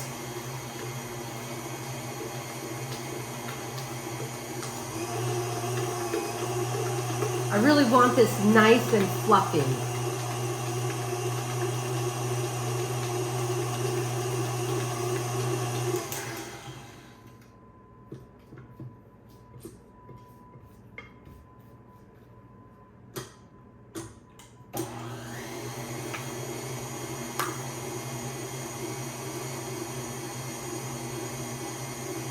So we're gonna give this a few minutes here, okay? In the meantime, I'm gonna go ahead and slice up and really kind of mince this ginger as best I can.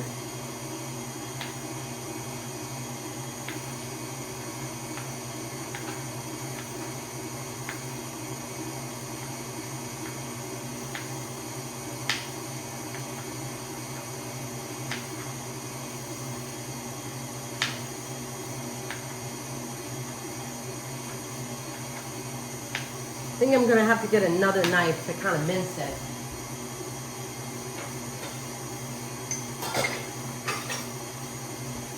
Okay, how's this looking? Oh, it's coming along.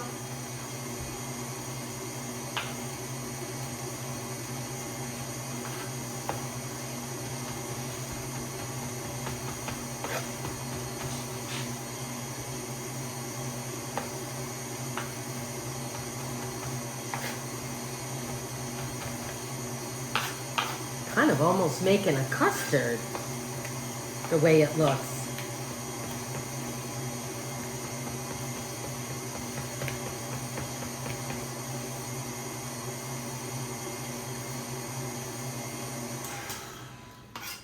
Just gonna let that sit for a moment. I'm gonna try and mince this up as best I can. And what I'm going to do, once I add the salt and the baking powder to the flour, I'm gonna go ahead and add the ginger, because that way the ginger will be coated with the flour, and I think the ginger will be more evenly distributed throughout the cake instead of, you know, being in clumps. Okay, here.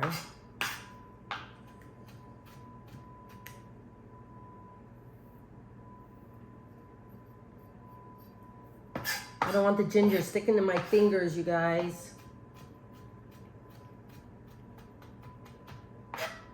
Do I have a 1/4 teaspoon out? I think so. I want to see how much this really is.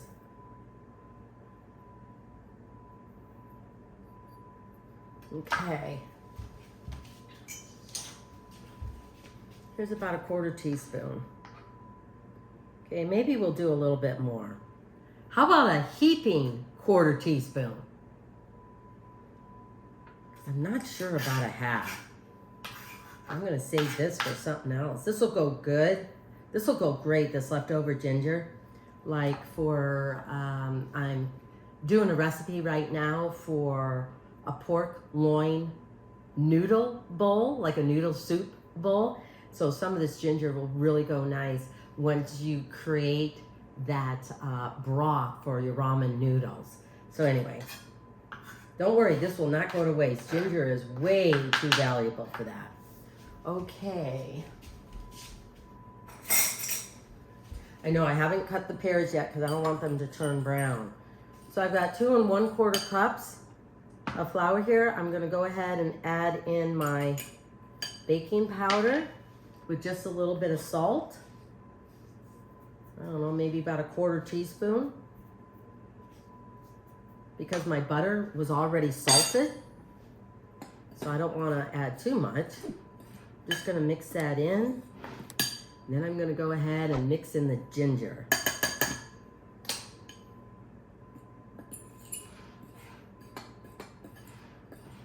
Like I said, I'm hoping that a 1/4 teaspoon will be enough. I just want a hint of ginger. This is not ginger cake. But I just thought it'd go really nice with the pears. Okay, I am going to put the rest of this ginger in here. Oops.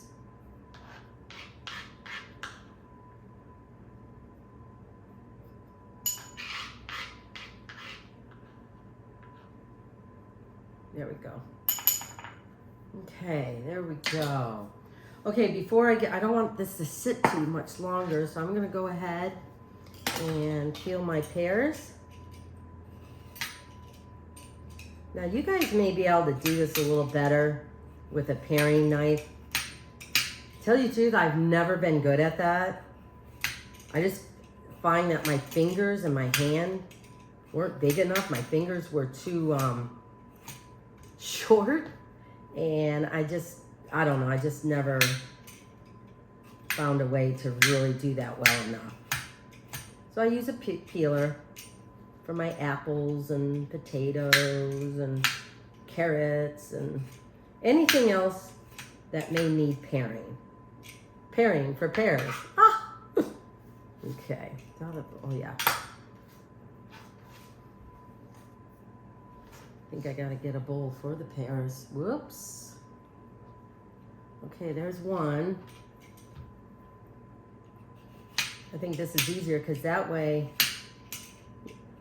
before I cut it in half, now I have the stem to hold on to, and I'm not going to worry about that little bruised part because this whole pear is delicious.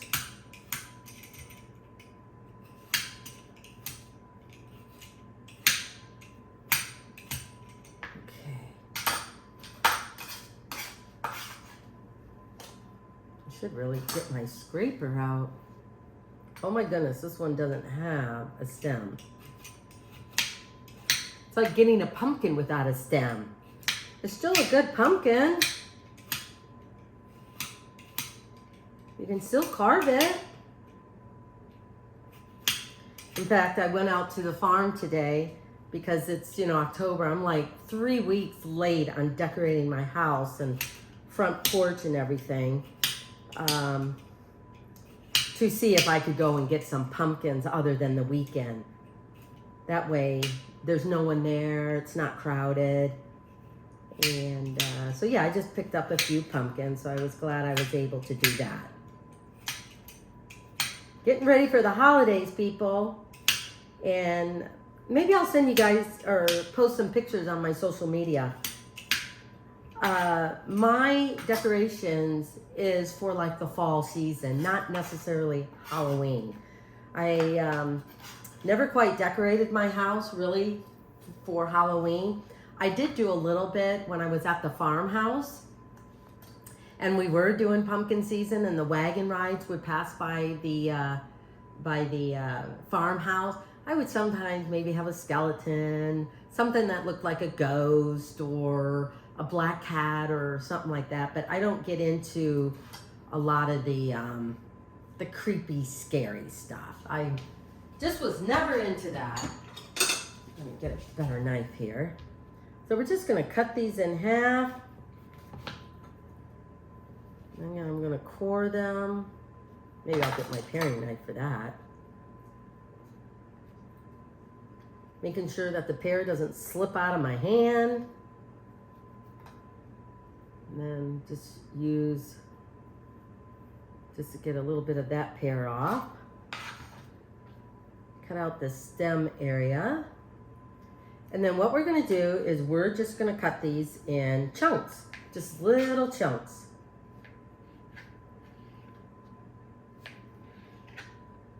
So cut them in quarters, each half maybe in thirds or quarter, depending.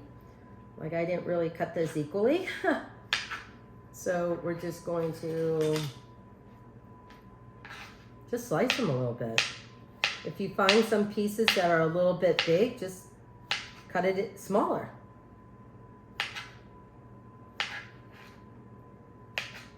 Okay.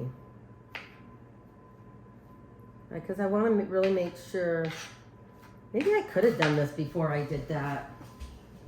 I'm going to get another bowl here.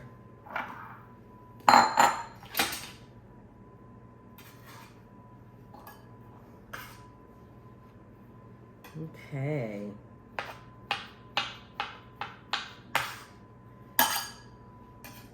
So I'm going to finish cutting up these pears, and then we'll finish up this pear ginger cake.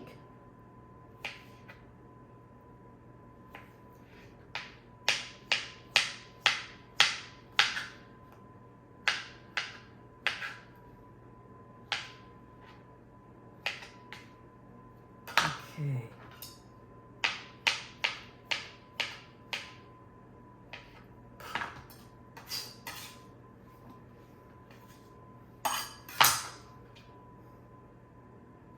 Boy, that was only half of one pear. I mean, this isn't that hard, but it's taken me a little longer than I thought. Just get that little extra piece of skin out of the way.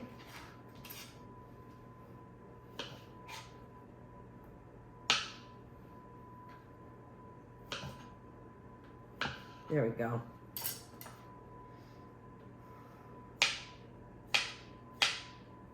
I'm trying to find a local knife sharpener person, a professional, to sharpen up my knives. I did buy, one of the, you can buy those knife sharpeners here at their store.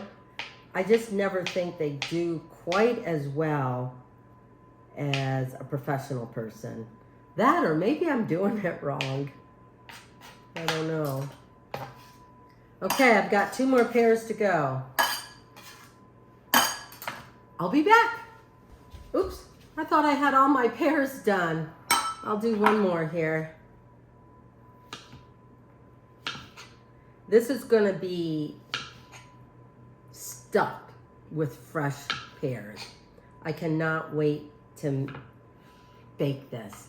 One thing I like about this cake is that it kind of reminds me of a tea cake. It's kind of simple without all the frosting and the more elaborate cakes and everything, and it's probably why I like it. So I'm really hoping that this will turn out.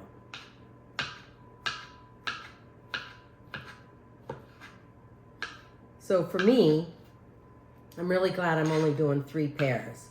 I was thinking I needed 4, but if my pears were smaller, I would probably use 4.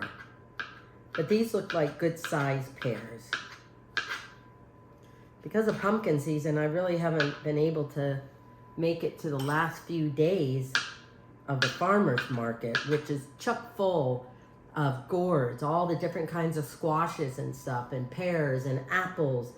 And I think earlier in the summer it was those fresh figs or Italian plums that remind me of figs, of that plums and all of that other stuff. So anyway, because I know the plum trees, the Italian plums that we had on the farm, seem to come in later than July or something. They usually came in like late August or early September, and sometimes I could still get them right now. So anyway, I think we're done here. I've got this going. I'm just going to do this a little bit by adding in my vanilla and the yogurt and sour cream. I do not want it on high. I just want enough to kind of incorporate it in there. This will definitely make it creamy and light with a little tang. Okay. There we go. Oops, my vanilla. Forgot my vanilla. Here we go. A little splash. I don't know, about a quarter teaspoon maybe. Quarter to a half. Okay. I'm gonna let that go. I'm gonna use my little spatula here. Make sure everything is off of the batter. I didn't forget anything, did I? I usually forget something. So we're making a pear ginger cake in my little kitchen. Tell you the truth, if I'm working during the day, writing up the recipes and everything, and I start a recipe in the evening, I've got to realize that I don't work as well into the evening and night making the recipes. So I'm hoping my last recipes, I look alive. Okay, so we're just gonna fold in the flour just until it is combined.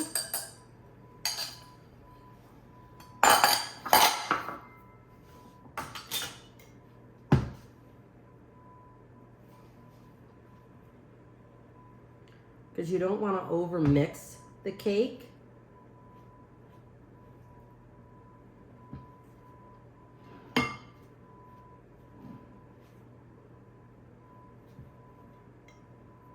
So it's really kind of scooping from the bottom and just bringing it up on top so the bottom and the top get incorporated. I know it will feel a little stiff, but that's okay because it's all going to be good. Okay, then look at all these pears. It's almost as much as the batter. Okay, let's hope this works, you guys. Then we're just gonna fold in the pears. Gonna try and be as gentle as I can.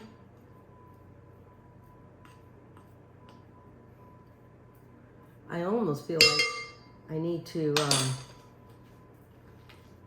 step on a stool to do this. Okay, I think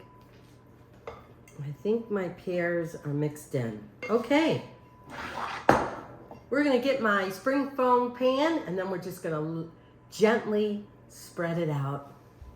You know, I can't remember if I told you what to preheat your oven for. Depending on your oven, I put mine at 375. So go anywhere from 350 to 375. And we'll be baking this cake probably for about 50 minutes. Check it at 45, stick a toothpick in, or if it feels like it needs more, go to 50, maybe 55. Okay. I'm gonna pour this in here. I tell you, I think I need to lift weights. This bowl is heavy. As I talk into the bowl. Okay. I think that's about it.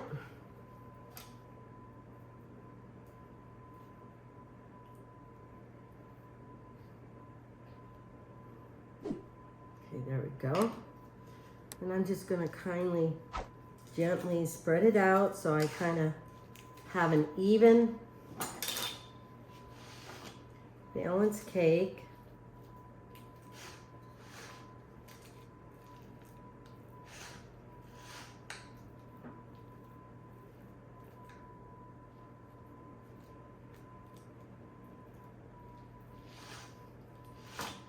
I do smell that hint of ginger. I tell you guys, I was so focused on this.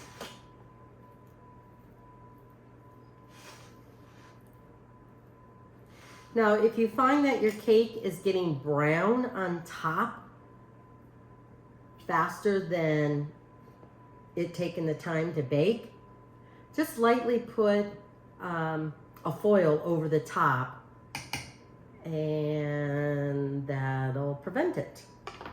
Okay, I'm just gonna bang this a little bit just to make sure there's, if there's any air pockets, to get them out, and then we'll put this in the oven. Here we go. This is what it looks like. Pear ginger cake. So I'll see you guys back here at about 50 minutes or so.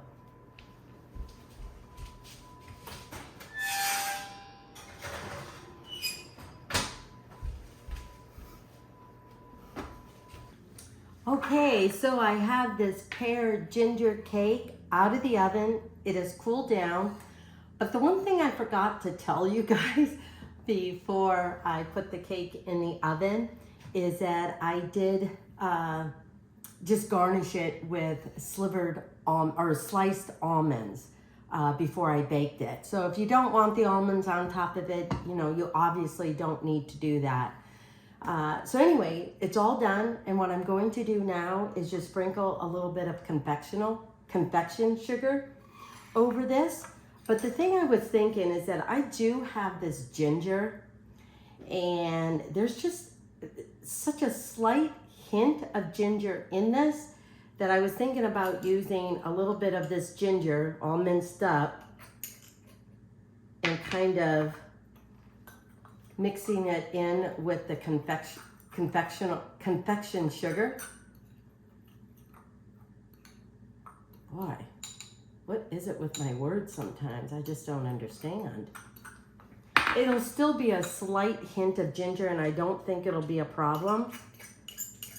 It's just that I sliced up too much ginger, and I thought, well, why not continue to use it in the cake? So I'm just gonna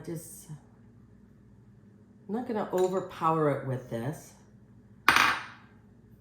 Maybe I should have done it with the spoon and just tapped it.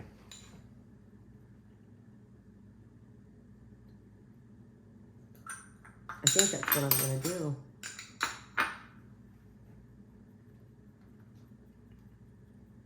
It was too hard with the fork. And so there we are. I think this is a nice, elegant cake, but it can also be served simply with a cup of coffee in the morning, or that, I don't know, after lunch or mid-afternoon snack, or definitely for dessert. So I hope you give this pear ginger cake a try and let me know what you think. So you can find this recipe and all of the other recipes over at amyroloffslittlekitchen.com or on my YouTube channel, and I would love it if you guys subscribe to it. So I'm heading on over to Jaron Audge's house right now to watch my grandkids, but come on, I gotta have a little taste of this. I'm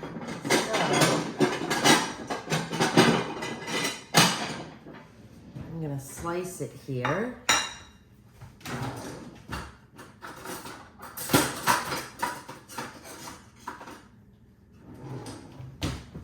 Just gonna do a little piece.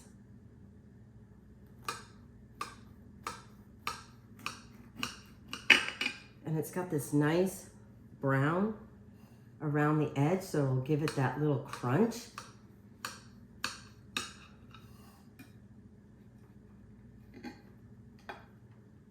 Okay, there we go. There we go. Oh, I can see the pears all throughout the cake.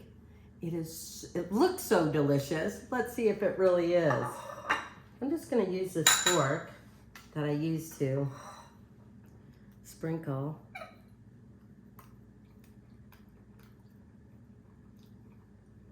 Oil.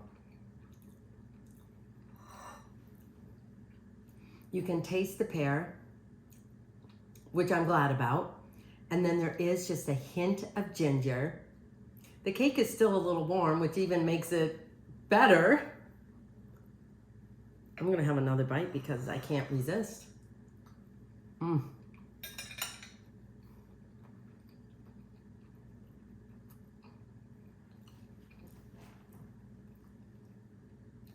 And you have that nice crunch from the almonds, but like I said, it's okay without the almonds as well, because you still have this nice little bit of brown crusty from the sugar in the cake. Okay, I'm gonna go ahead and eat all of this later. But again, Pear ginger cake over at Amy Roloff's Little Kitchen. So from my kitchen to yours, I'll see you next time. Thanks for joining me.